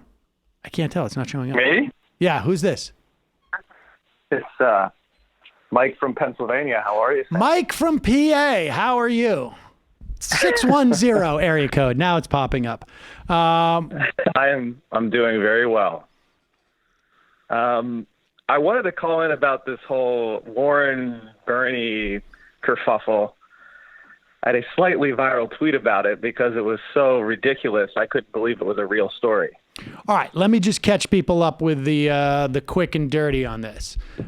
There was a report in Politico that there were talking points that were going out to canvassers, I guess presumably in Iowa, that where the canvassers would say if they knock on the door and people said that they were an Elizabeth Warren fan, that the canvasser would say, well, did you know Elizabeth Warren's support comes from wealthier, more educated Democrats, and Bernie's comes from folks who are less educated, more working class, and he's going to be able to expand the voting base, right? I mean, that's the... Right? Is that what it was? Yeah.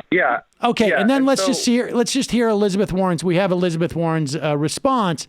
Now, we should say, subsequent to this, I think contemporaneously, a lot of people are saying, like, this is a dumb thing to do. Who the heck gives negative talking points to canvassers?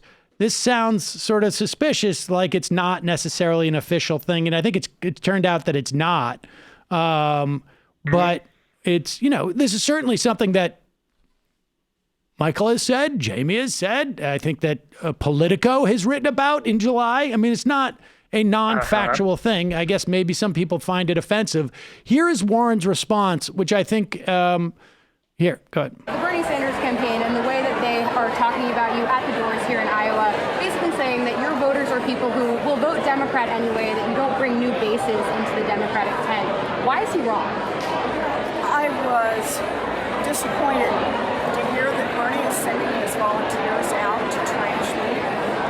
Bernie knows me and has known me for a long time. Pause it. If you couldn't hear it, she said, the question was, Sanders volunteers are going out there saying that his voters will expand the base and that your voters will vote for Democrats anyways. And she said, I am disappointed to hear that Bernie is sending his supporters out there to trash me. Yeah. And then, all right, so just go back and let's just continue. Out to trash me. Bernie knows me and has known me for a long time.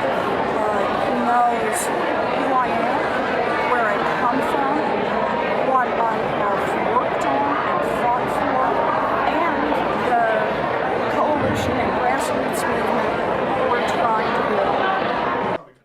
Okay, and then he says, Bernie has known me for a long time. He knows what I'm about, where I've come from, and the coalition of the grassroots movement we're trying to build, which was not a response to the question.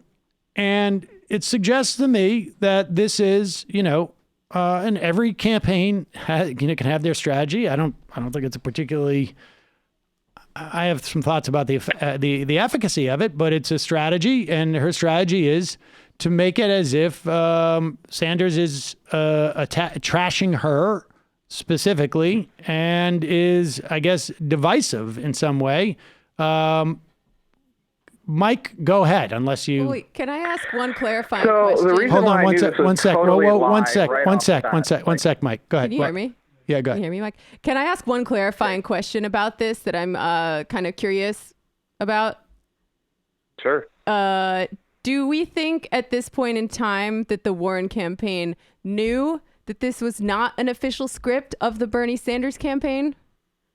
Like, was it the journalist who told them that, or had they already kind of figured out all the facts and made the decision which way they were going to spin it? I don't think it makes a difference. I don't think it made a difference to them either. It's a story, and they're just going to go with it. So, I mean, the reason why I think it's a knowing lie is because I've been in campaigns for many years, and the idea that you would say something negative to volunteers or have them go out there with negative scripts is never done, ever. It is just like actually part of something that would be so like negative for the way a volunteer doesn't come in for a candidate so they could go and spit bile all day. That's just not, it's an insane position. And everybody knows that. It's like standard practice for how volunteers are handled. And in fact, people discourage like members of the campaign saying negative things within like volunteer offices. So as soon as I saw this, I was like, there's no fucking way that Bernie Sanders, of all people, the Mr. Never Attack Anyone, basically, guy is sending volunteers out there like that. So on its face, it immediately failed the spell test. So the question to me, so I was like, okay, this is stupid. So I immediately tweeted that, like, because first of all, the article was like, I can't show you the document to protect sources and methods. I was like, what? What is this, some sort of spy shit?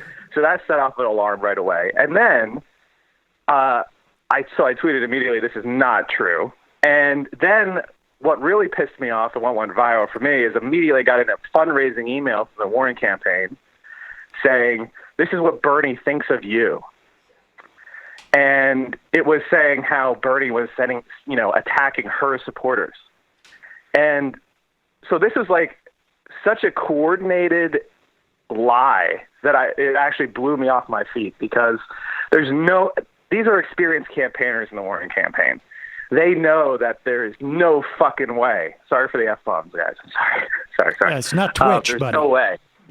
Well, I mean, there's it is. No. It's not exclusively Twitch. Go ahead. I used them all up for the day. I'm sorry about that. There's just no way that that would happen. And from what I saw for the Bernie campaign, seems like not true. Now, it doesn't mean some inexperienced field organizer or volunteer had some document at some time. But the way the cynical manipulation and use of this story by the Warren campaign to like basically dredge up 2016, build in that narrative of divisiveness, which we all know is total BS, and then fundraise off of it, I was like super disgusted by it. I think everybody else who I've seen run across the story feels the same way, because there is just absolutely no truth to this, and every experienced campaigner would have detected this instantly as not possibly true. Well, I mean, apparently, and I don't who's tweeting that out. I mean, I don't know who. Yeah, I don't know that. Antifa. All I know is that Clearly. there is the reality is that they all signed all the canvassers signed an agreement that basically says you don't say anything negative. And there were Bernie campaign people at the TMBS show in Philly, and they all said like, yeah, that's not even on the table that we would go negative on Warren. Right, and here's the thing. I mean, I am less disgusted by it. Look, the campaigns have strategies. This has been I think on some level, the trajectory of the Warren campaign on some level, to me, what it does is and I, as a senator and as a potential president, frankly, there's a lot of things that I am very positive about in terms of, feel very positive about in terms of Warren. The reality is, from a political standpoint, their campaign has been, they apparently have no strategy. And I will say this from the DNA thing. I mean, I think it's perfectly understandable to me that it was, her mom told her that, some family lore and that she believed that. And I don't think that she exploited that over the years. I think she just believed it. I mean, I thought that I was, it's unclear to me. For years, I thought that my mom's family came from Hungary. And then recently she said, no, I think it's Poland. Now, we don't know. And I'm not going to do one of those 23. You stole that Hungarian valor. But the point being, the campaign has had two major flaws politically, it seems to me. And these are just political ones. One is the need to respond to critics about silly stuff. Like, I don't think that she needed to put out a finance plan for Medicare for all. I think, Bernie has less of a comprehensive plan on how to pay for it. And I think that is politically smart. And or if you're going to come out with a plan to pay for it, then do it on day one. But if you make it look like you're responding to critics, it makes you look weak. And Elizabeth Warren, I do not think is a weak, politician, as it were.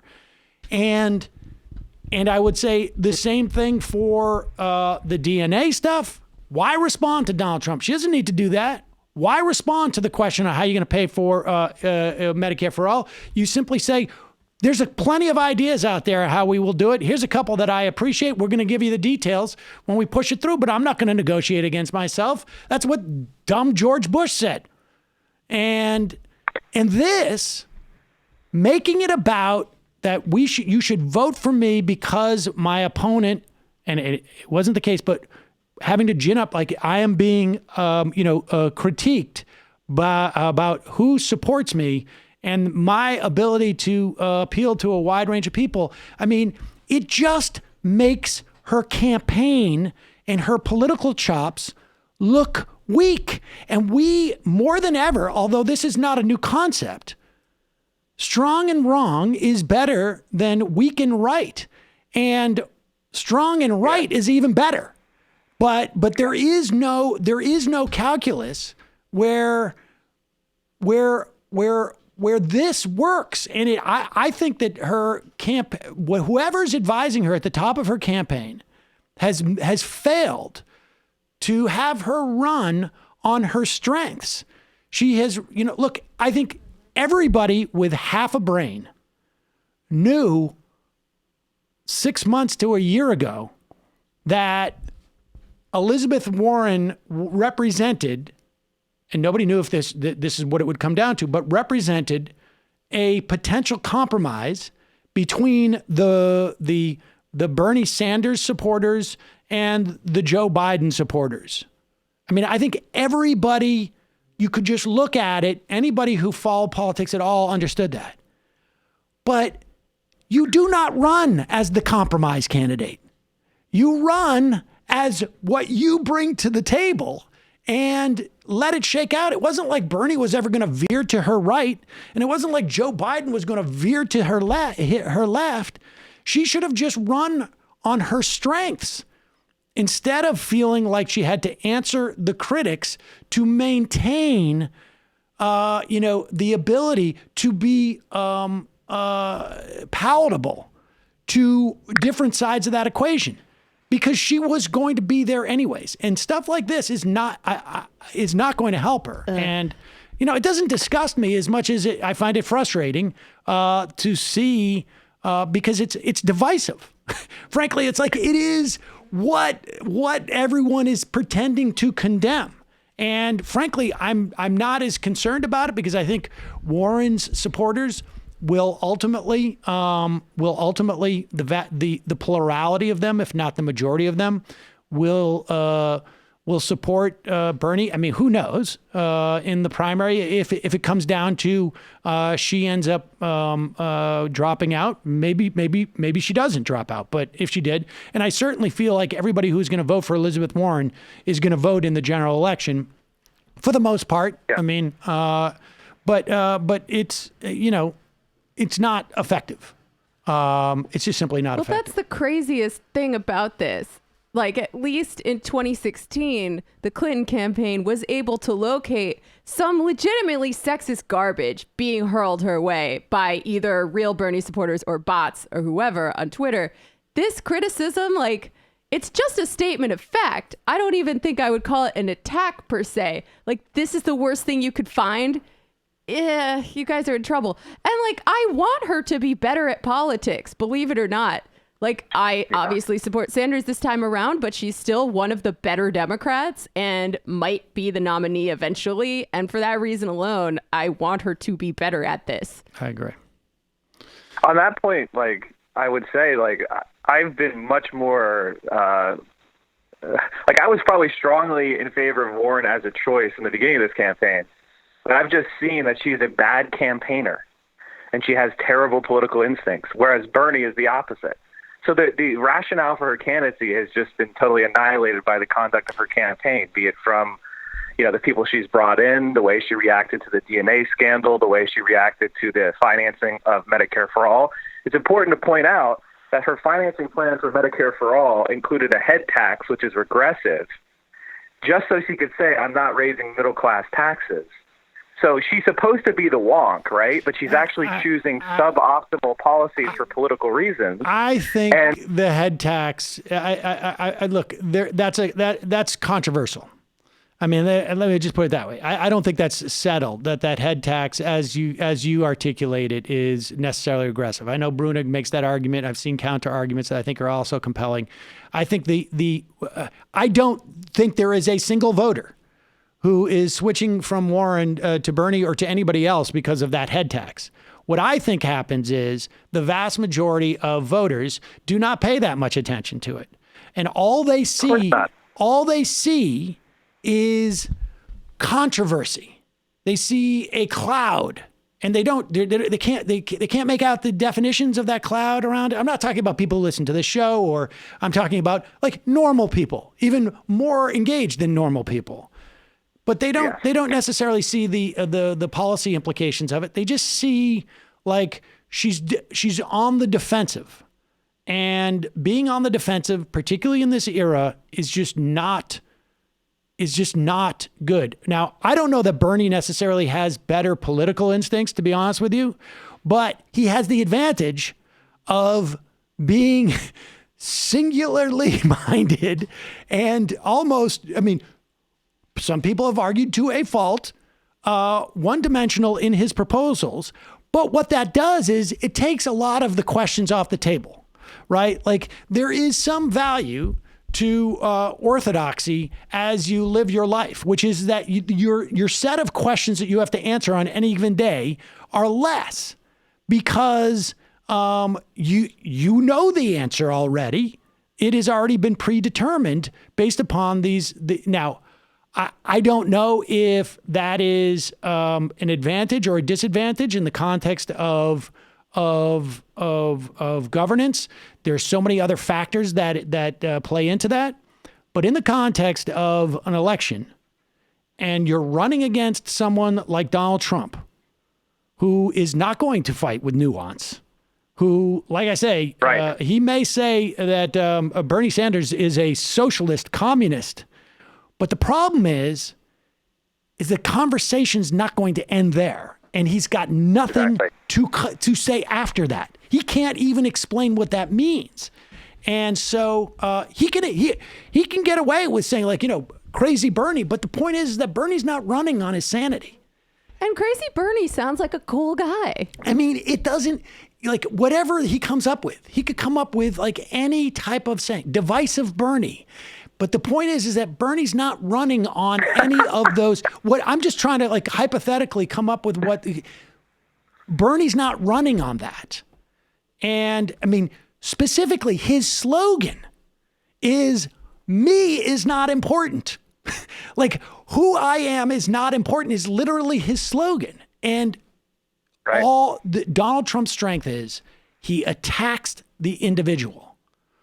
And he is not going to be able to do that with Bernie. There's plenty of things he could attack him on.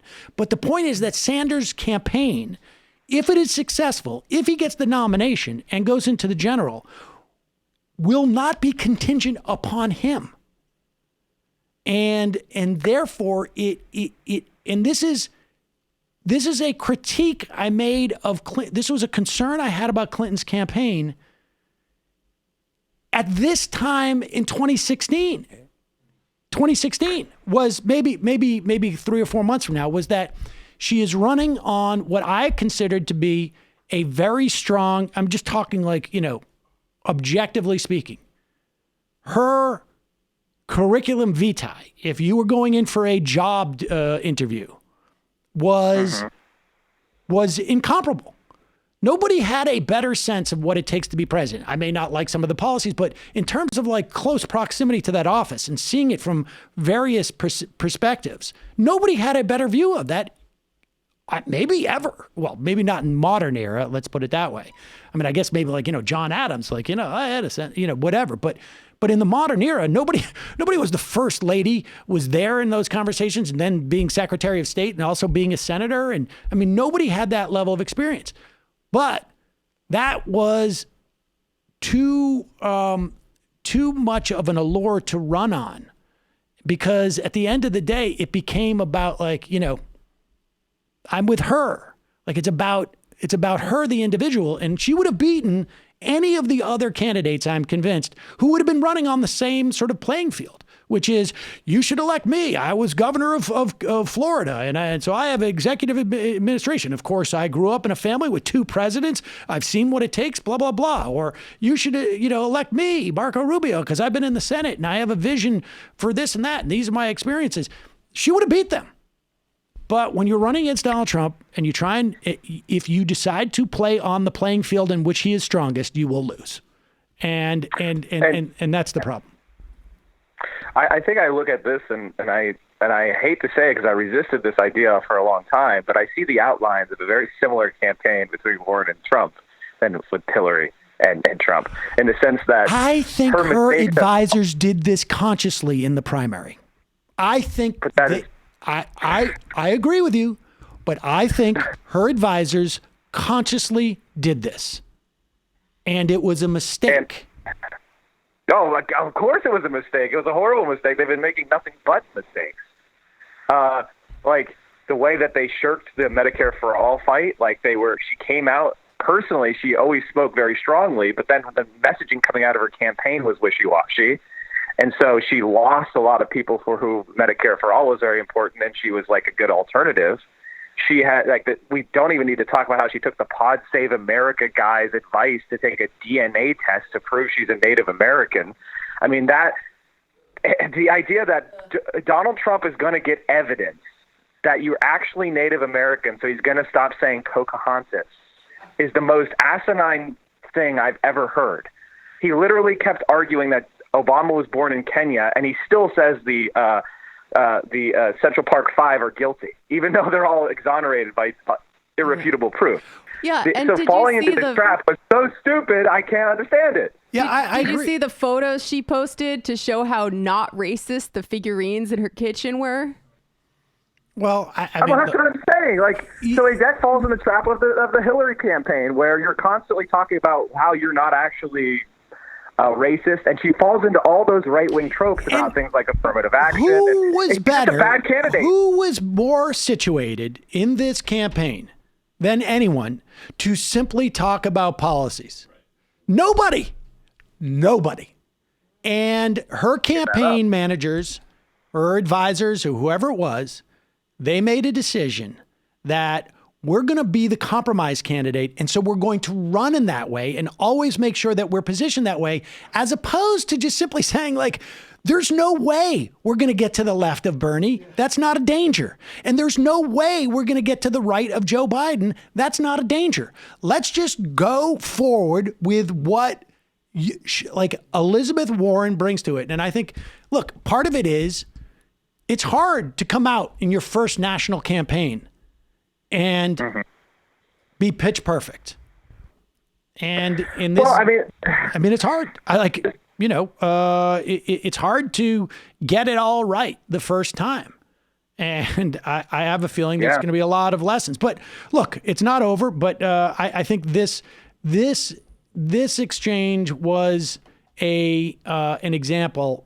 And again, like I'm talking about this only because it's a lament for me more than anything else, because I don't think this is going to help her, and I don't think it's going to do much damage long term. But I happen to be someone who thinks that the best opportunity for Bernie or Warren is to have each other in the race for at least until around Super Tuesday, and I think that's going to be the case. But maybe we'll see. Mike, appreciate the call. All right. Well. A longer, fun talking to you. Yes, it was always a pleasure. That was a longer, that went longer than I, yeah, well, I know, we'll clip it. But, it's on people's minds. It is. And frankly, it has been like a bee in my bonnet for some time. And this really like congealed a lot of the ideas that I've had about what their failure has been, and it's unfortunate because I hold Warren in high regard, and there is there's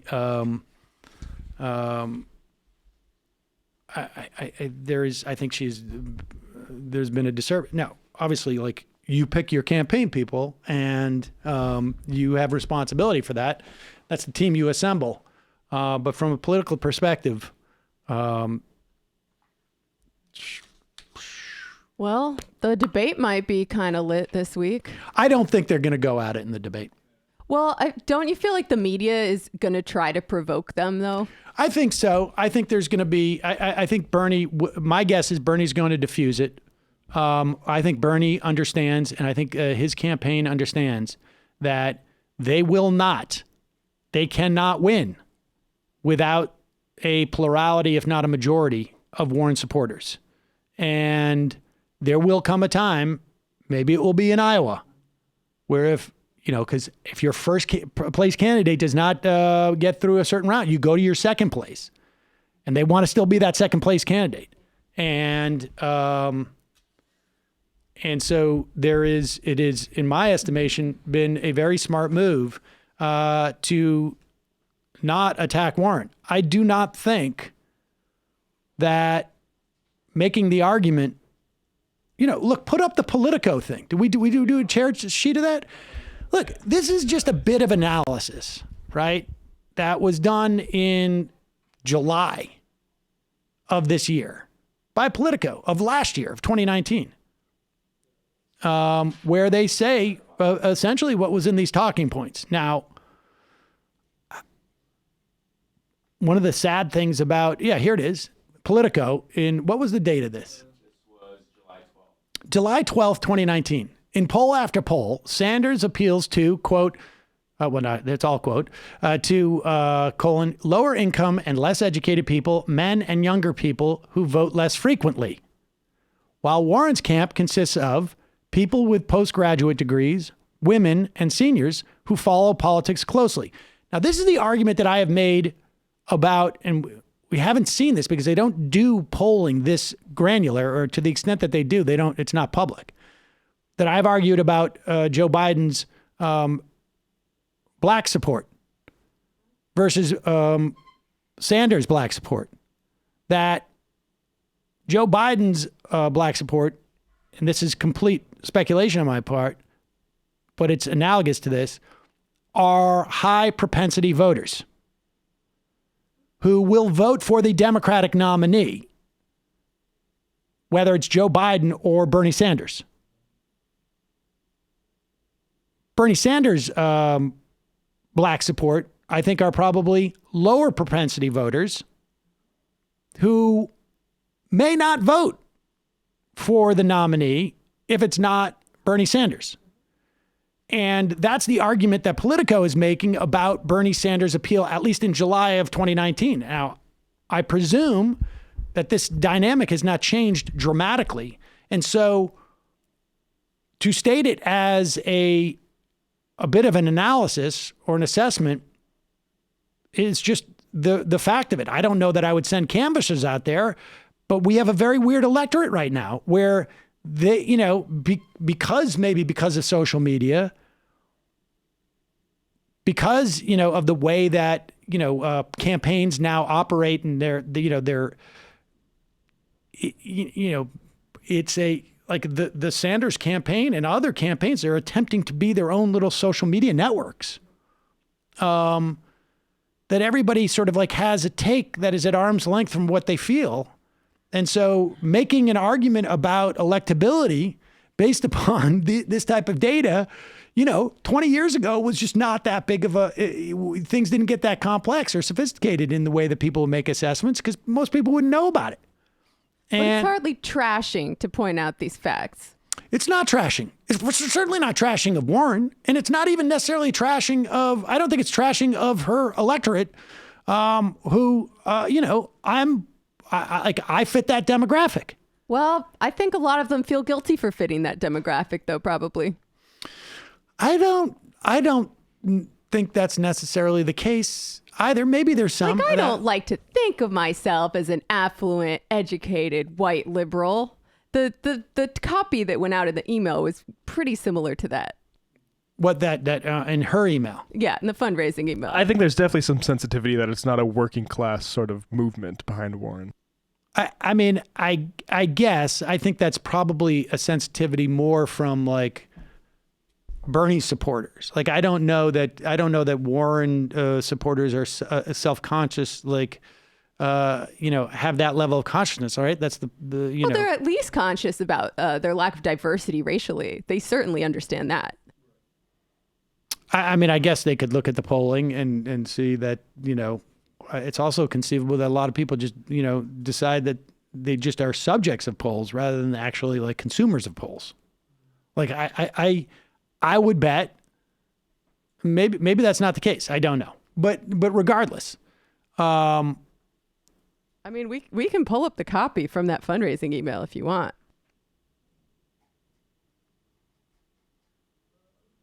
Okay. I'm spending a lot of time on this. But it's a big story. All right, here it is. Okay, last night we got some disappointing news. Bernie Sanders' campaign is instructing volunteers to dismiss our broad-based inclusive campaign by saying the people who support Elizabeth are highly educated, more affluent people. When I heard that description, I didn't recognize it. That doesn't describe me, well, yes, or many of the passionate voters, volunteers, and organizers I know. This type of attack isn't about disagreeing on the issues. It's about dismissing the potency of our grassroots movement. Let's be clear. As a party and as a country, we can't afford to repeat the factionalism of the 2016 primary. To win in November, we need a nominee who can unite a broad coalition of Democrats who will excite every part of the Democratic Party and inspires more people to join the fight. This is why I don't think, you see, when you see the theories that maybe, they generated this, they're really taking a square peg and putting it into a round hole here. Here's why it's personal for me. My parents were immigrants from China. What? Who? I guess Liz didn't write this one. Oh, okay. Yeah, I was going to say, all right. Yeah, they waited tables. Wow, she's trying it again with China? No, this is, I'm Elizabeth's campaign manager. She's lived in the American dream too. Growing up in Oklahoma, her family barely hanging on to its place in the middle class. We're fighting to open doors for the next kid to get ahead. I have all the respect in the world for Bernie Sanders, but when talking about our movement, his campaign has it backwards. I hope he reconsiders and reconsiders what he's encouraging.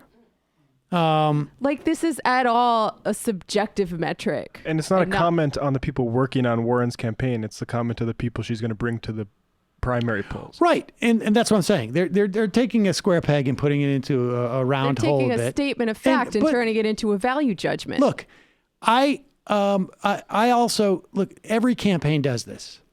And the question is, to what extent is it effective?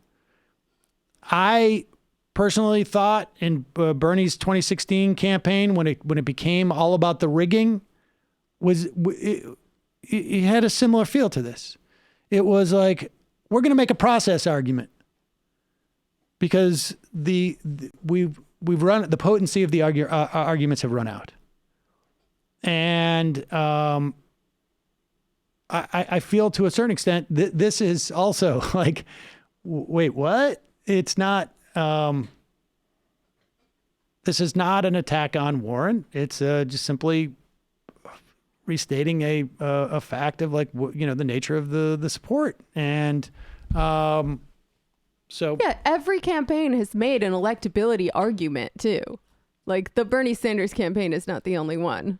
Of course. I mean, it's, but it's just campaigning. Like, Mike's disgusted by it. I think that's a little overwrought. I don't think it's going to be terribly effective. This story coming out now, I know we want to move on, but there's a story apparently that Bernie Sanders told Warren in a private 2018 meeting that a woman can't win, which I think people are taking suspiciously because this is the first we're hearing about it. And is it coming from Warren? Apparently, Bernie's campaign has denied it, and Warren's campaign has said no comment. Damn. I think we might be seeing a lot more of this. Without a doubt. Of course. And like we just said, they're running the Clinton campaign.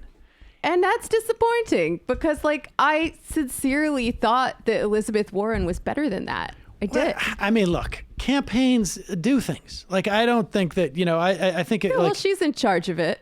Right. And like I say, I thought the Bernie's rigging thing was silly. And I think at one point, like, they lost the thread a little bit with, like, her campaign, with their speeches in front of the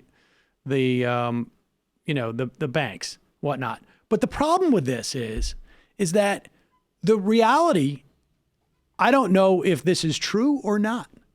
I don't know if Bernie Sanders, told Warren that a woman can't win.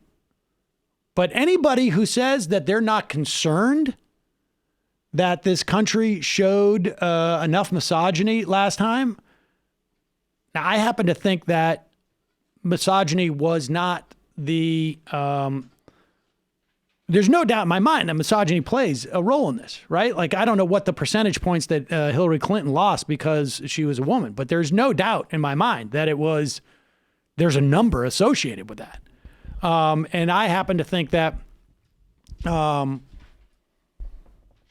simply starting with, by virtue of the fact that Elizabeth Warren does not have the baggage that Hillary Clinton has, that the outcome would be different in a general election. But there are people, again, who are playing the role of political pundits, and after watching Hillary Clinton lose, are convinced that that misogyny was the determinant factor.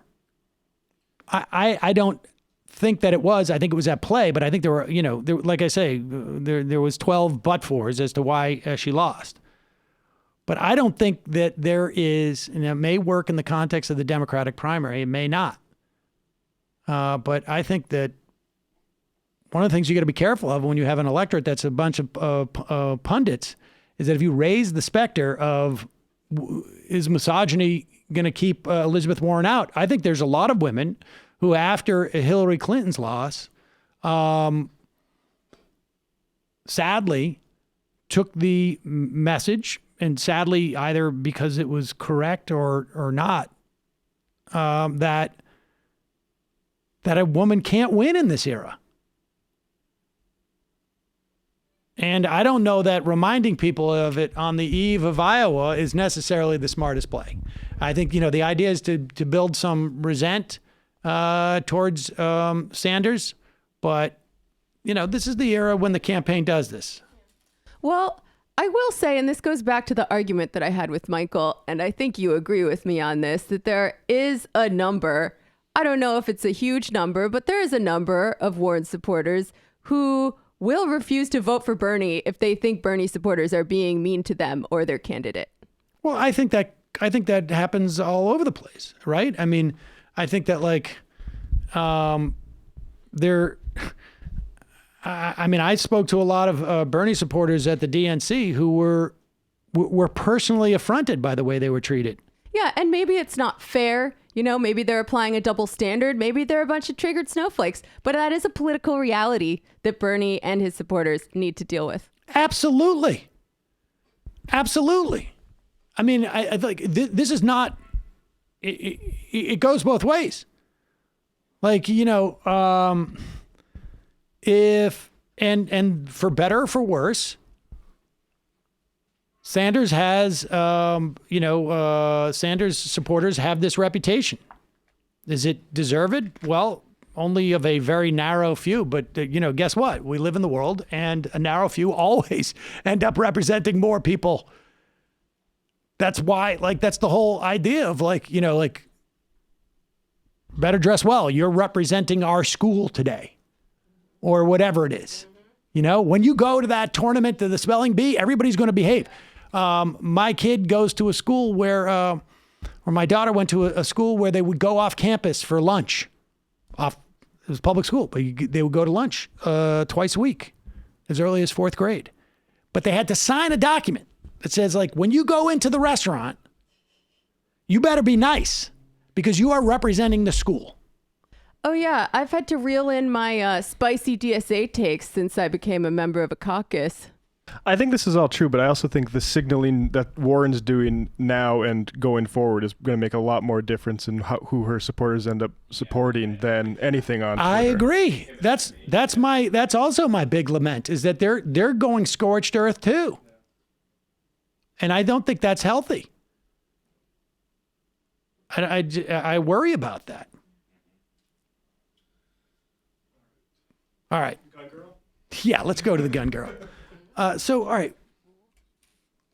Will you give me the, here, I'm going to go for the special news report.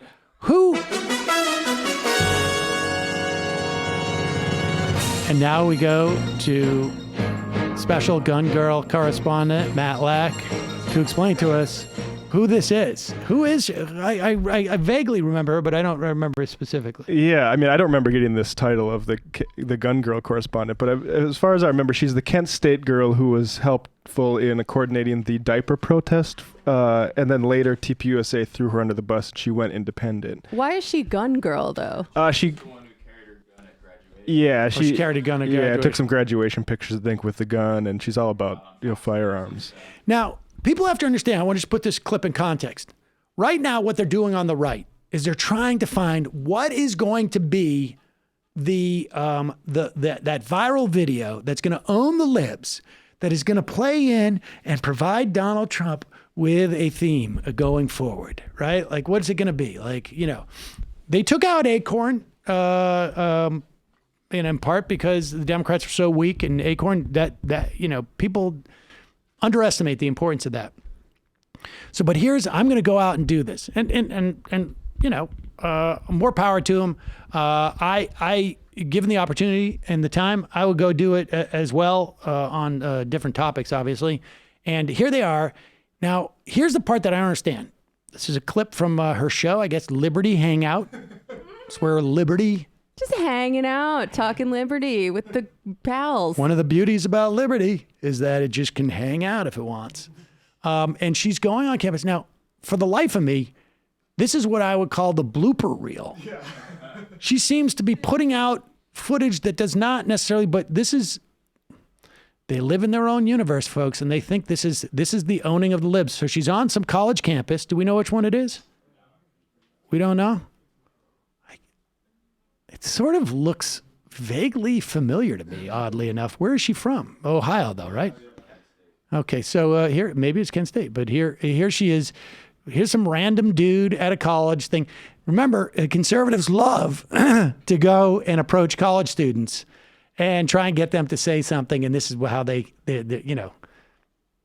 I debated my son at an elementary school, and that was, okay, here's. What do you think about putting urinals in women's restrooms for women who have penises and they just want to stand and pee? I think people are just making too big of a deal about it. I don't really care. Naughty words. Okay, so we should or shouldn't? I mean, I don't really care. Okay, what about tampons and pads in men's restroom for men who have periods? If you're really getting that worked up about it, why does it matter? Like, I don't care. It's just sitting there. I'm not going to take it. Okay, so we should provide men with tampons. I mean, if a dude wants a tampon for some reason, he can have a tampon. That's not my business. What would he use it for? I don't know. That's his problem. What would he use a pad for? His problem.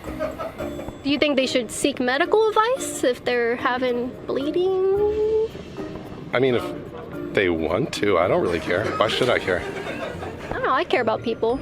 If they're bleeding out of their penis, I would want to... I care about people's personal rights. They can do whatever they want. It's none of my business.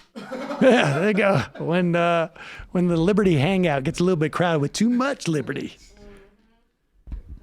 I love how she's going, like, she's like, penis bleeding. Like, she thinks, like, I've got, this is, and she's right. Slam I mean, dunk. that is going to go viral because maybe not necessarily in the way that she was thinking it was.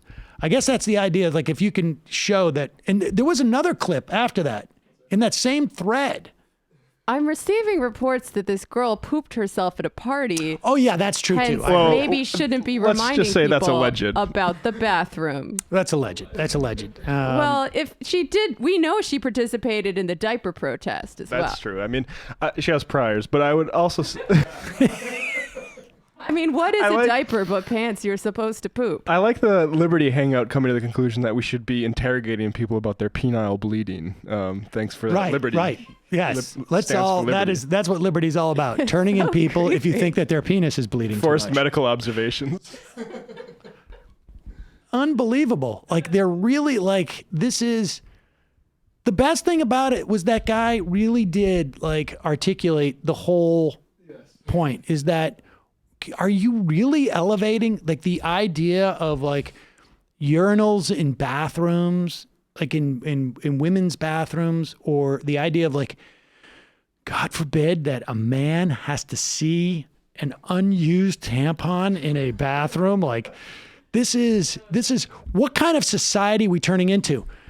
This is what they elevate and an attempt, but I think like this generation is just too, they're just like, you know, maybe if you go to a place where everybody is like in an old folks home, you're going to do much better and going around like, can you believe there would be tampons in a men's bathroom? That would be, then maybe there might be a couple of people who are just like outraged.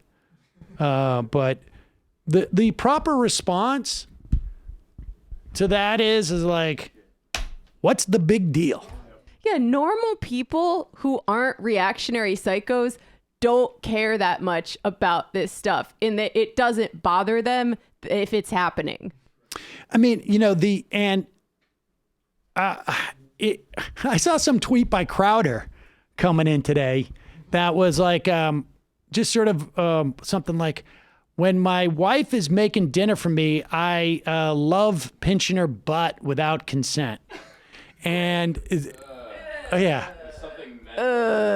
Strong, I have a here it girlfriend is. energy. Oh, when my wife is cooking a wonderful meal, I often pinch her buttocks without consent. It's amongst my favorite things. Now, here's, I hate to be a pedant, but consent means permission for something to happen or an agreement to do something.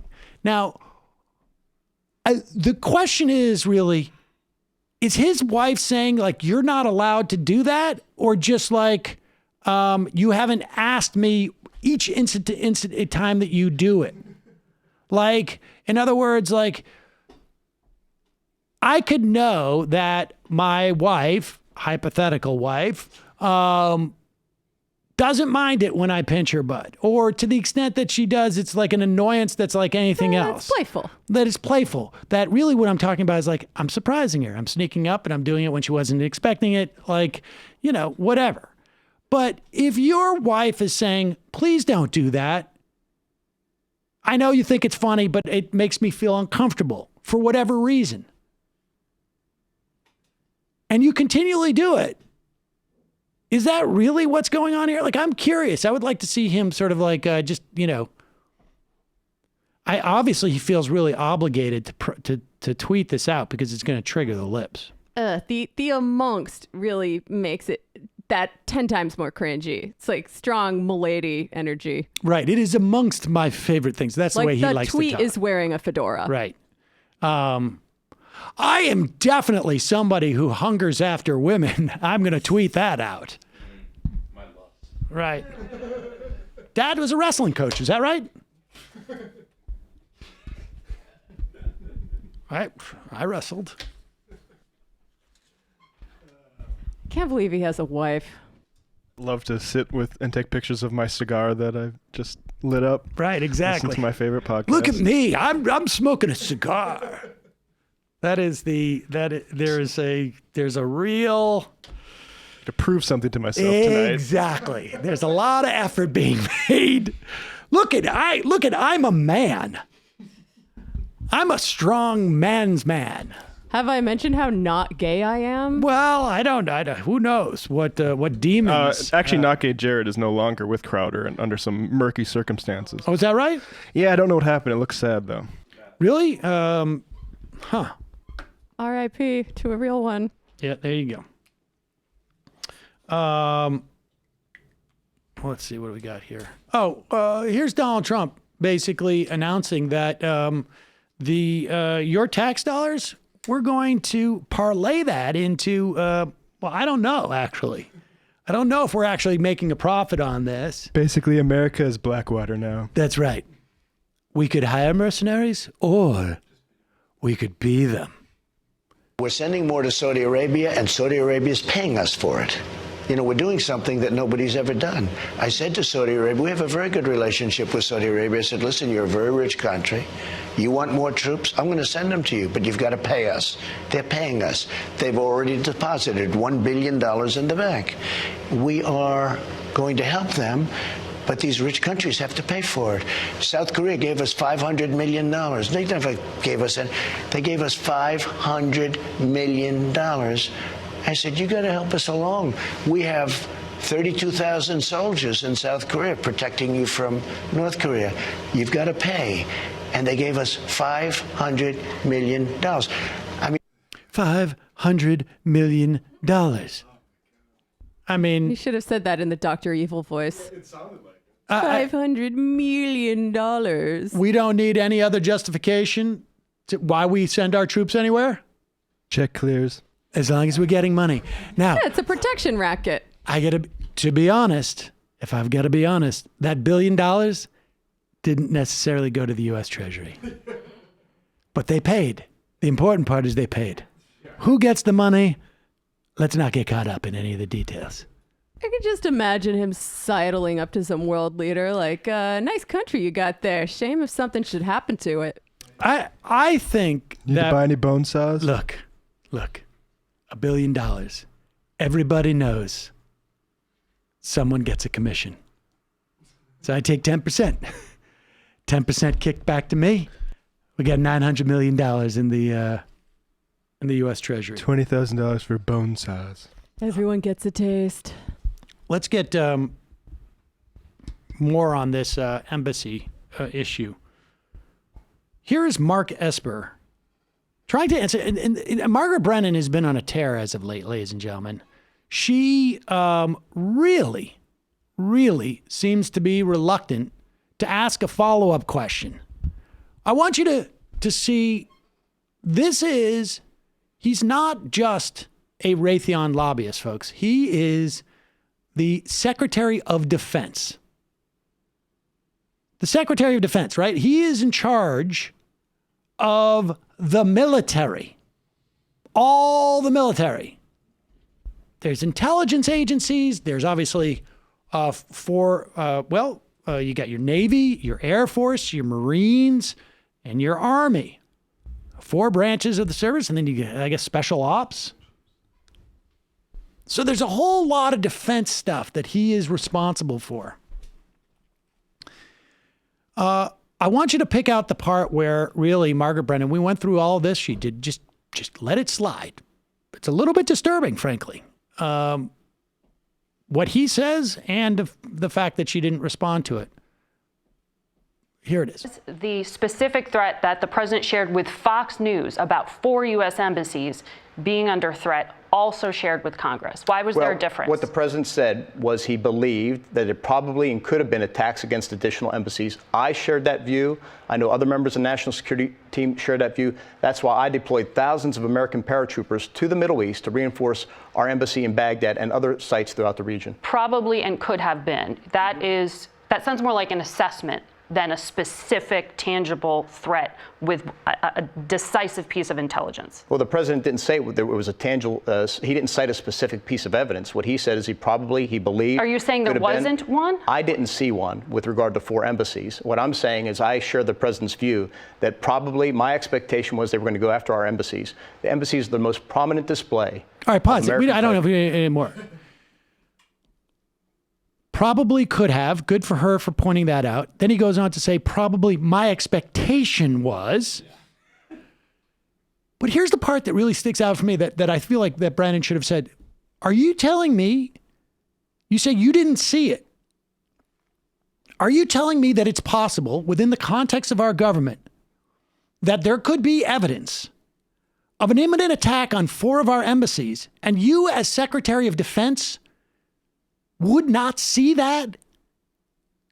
What is the scenario? What is the chain of command? What is the chain of intelligence that would involve evidence of a direct attack or even an assertion of the existence of evidence of a direct attack on 4 of our embassies imminent that you would not see? It's super classified. I mean, honestly, like, how does that work? The CIA shared it with me, and I wasn't going to tell anybody else about it. Not the Secretary of Defense. He's not been vetted. He doesn't walk into the cone of silence. In fact, my understanding is that he's the one who provided the options on attacking Suleimani. Which also, of course, that story, right? Here's 5 things that you can do to retaliate against the embassy incursion. Oh, and number 5, we just happen to have evidence of that he's planning an imminent attack. But the other 4 are also good. What? None of that makes sense. These guys, we're lucky because when Tom Cotton becomes president and wants to do this, he's going to have his ducks in a row. This is not going to be the Keystone Cops like it is here. This is a joke. It's like a trial run for how stupidly you could do it. And the idea that Margaret Brennan does not say, hey, wait a second. Can you please explain how there could be evidence existing in the government of an attack on 4 embassies? Or 1 even. An imminent attack. And you wouldn't be read in on that? That's a failure to communicate, I would say. Speaking of decisions about war and peace, this is important to get out. Let's do clip number 3. Apparently, in July of 2003, at the end of July, we're now, I believe, shock and awe was the first week of March, second week of March.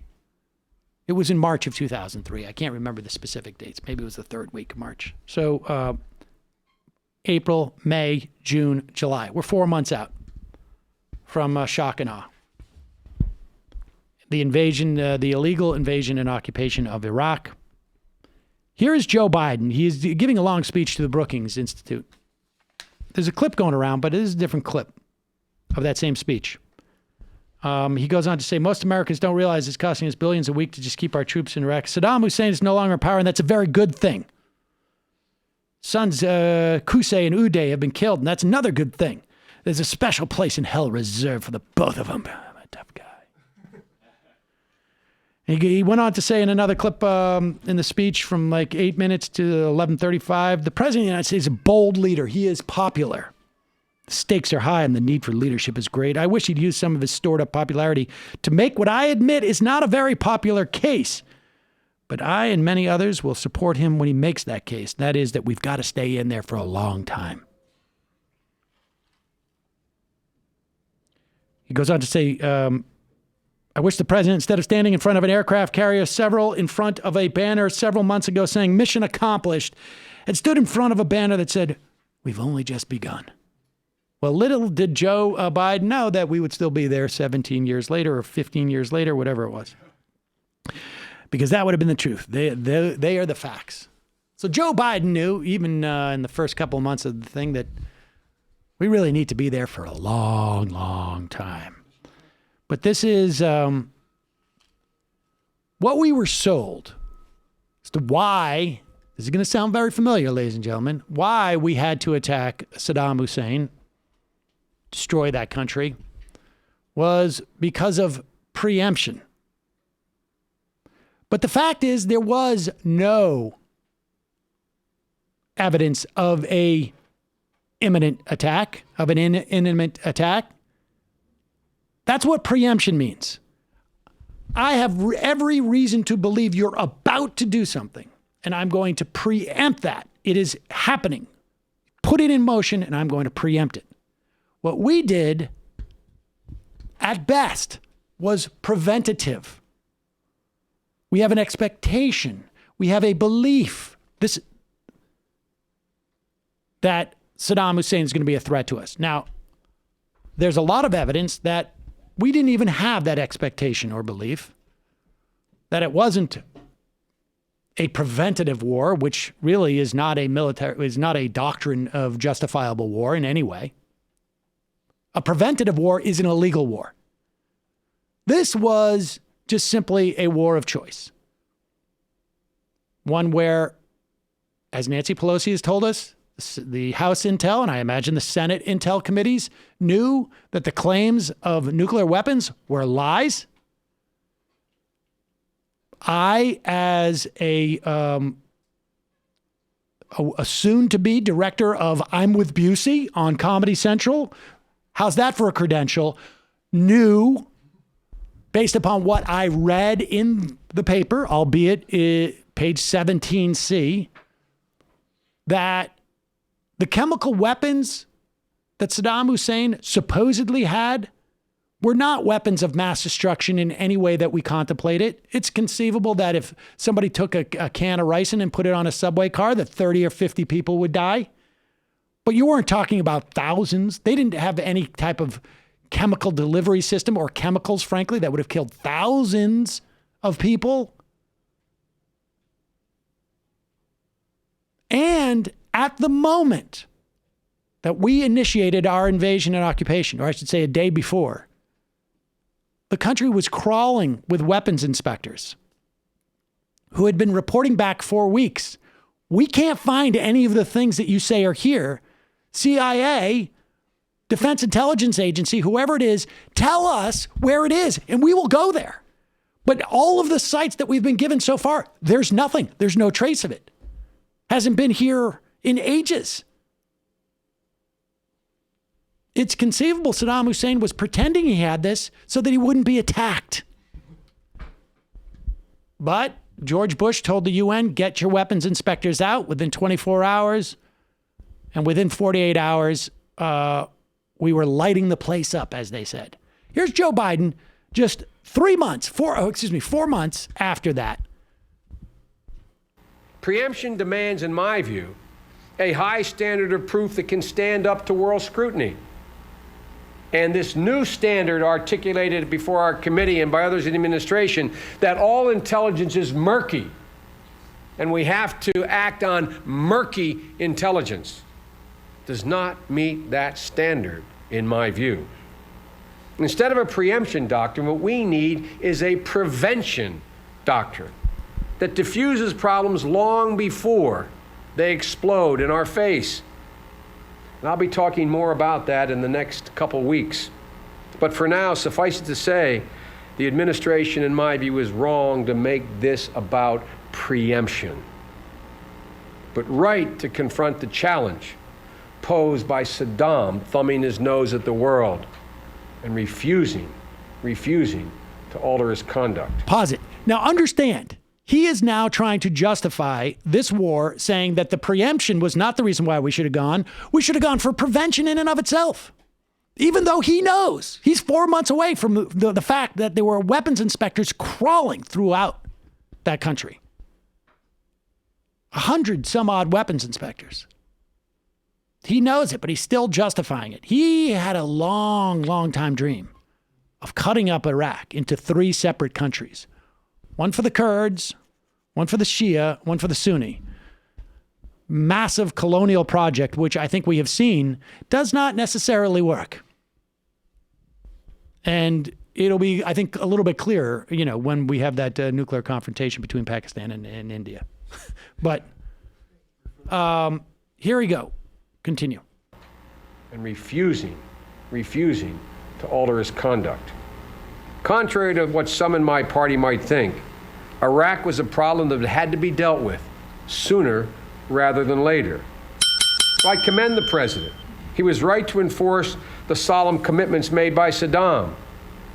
If they were not enforced, what good would they be, and what value those institutions? For me, the issue is never whether we had to deal with Saddam, but when and how we dealt with Saddam. And it's precisely the when and how that I think this administration got wrong. We went to war too soon. We went to war with too few troops. We went to war without the world when we could have had many with us. And we're paying the price for it now. Pause it. This is the same complaint that folks like the mustache of understanding had, Thomas Friedman. This is the complaint that everybody who started to jump off the board, when they started to realize, like, oh, this is an absolute crap show. They're not giving us the candies and the flowers that we said that they would. Not so much that we did the wrong thing. We just did it wrongly. I would have done this war better. I would have had more people on our side. I would have waited another couple of months. But of course, we needed to do it. We authorized the president to use force. Congress did it to give him a strong hand to play at the United Nations. The idea was quite simple. We would convince the world to speak with one voice to Saddam. And what we would be saying was, Saddam, disarm or be disarmed. In doing so, we hoped to make war less likely. If Saddam failed to listen and failed, we would act. But we would act, we hoped, not alone, or not merely with the British. All right, so what we have is a complete failure of judgment. Joe Biden's idea was, I'm going to vote to authorize the president to go to war as a contingent to have in his back pocket. Because I trust George Bush and Dick Cheney and Donald Rumsfeld to make a judicious decision that I'm going to ignore the drumbeat of war that has been going on for a year and a half leading up to this war. That who knows that what they're saying publicly is not the case. I'm still going to trust them to do the right thing. As opposed to say, like, it's too soon to give them the authorization for war. Let's make it contingent. Let's have to re-up this authorization every 15 days. I mean, there's a multitude of different ways that if what he's saying here, even if I give him the benefit of the doubt, was correct, that they could have handled this. And remember, the point is, it's about judgment. That's what he's selling, Joe Biden. I'm the judgment candidate. I'm the candidate who knows all the players and can step right in from day one, make the right decisions. This is the greatest foreign policy failure by any measure of the last 50 years. Maybe, I mean, indisputably. The greatest policy failure. And it wasn't a failure because we didn't have enough troops. They had raised the recruitment levels. You could sign up for war during this in your 50s, I think it was. I had David Waterman call into the program and do a joke that the Defense Department was saying it's okay now for people up to the age of 78 to join the military, and we'll put them on the front line and they can handle it better in Iraq because you know how older people are cold all the time. And this would be an advantage. And people believed it because of what was going on. We didn't have the capacity to put more boots on the ground. I mean, Joe Biden's judgment failed in its greatest test in his entire career. He failed. Now he's pretending that vote was for nothing but to just, well, then you failed in your assessment on how power works and who the good guys are and who the people you can trust, even in your own government. That is not something you want to brag about on your resume. All right, folks. Even Trump knew that voting against the Iraq war was the correct and politically sellable move in 2016. I mean, Trump didn't get to vote at the time. At the time, to the extent that he was public about it, he was for it. Absolutely. He pretended on smartly. Howard Stern. But he was smart enough to know in 2016 that it was still toxic.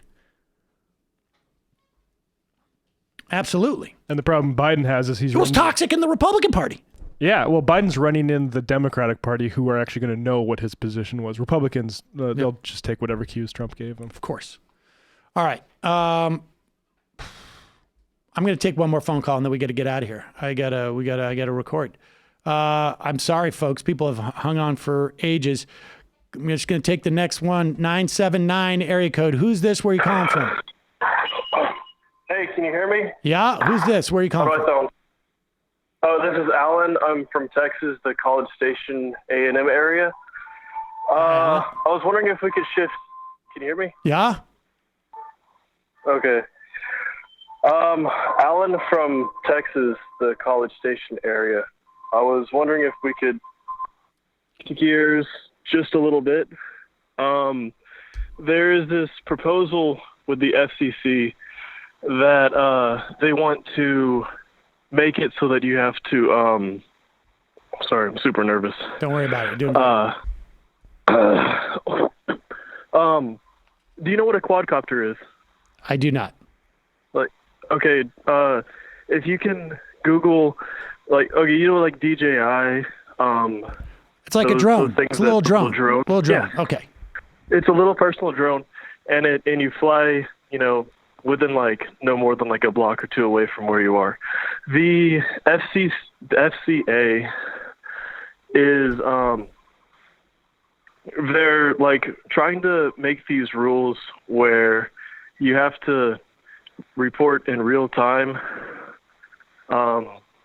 your location when you're flying, and they're trying to make it so that you have designated spots where you can fly, which totally defeats the purpose of cinematography, flying, or drone racing. And if you can also look up, can you pull up a picture of I'll tell you what, dude. Listen, I'll tell you what. We're at the end of the show. Send me an email with at majorityreporters@gmail.com about the FCC's enforcement against drones. Or is it Looks like the FAA. FAA or the FCC? You said FAA. FAA. Okay, FAA. Well, Yeah. The point the whole thing that I wanted to get was I wanted to try and get you in contact with somebody that could explain it much better than me.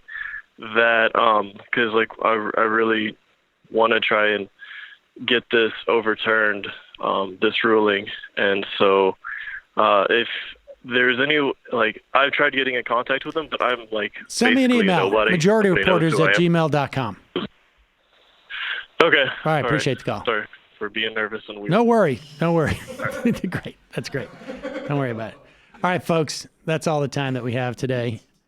He won me over at the end. Yeah, that was good. Self-awareness is important. Not necessarily the hot topic right now. It's not trending per se, but I'll look into it. I'll look into it. Is it a Tim Pool issue? Well, I better get on that. All right, folks. Reminder, tomorrow night we're going to be covering the debate live. We'll be here tomorrow as well. See you then. Apologies to all the people who've been on hold. Sorry. It might take all the strength I got to get to where I want, but I know somehow I'm gonna get there. I wasn't looking when I just got caught between the truth and the light bulb, but finding out won't make me feel any better. Yeah, I know the clock is ticking, but the meds are gonna kick in, and my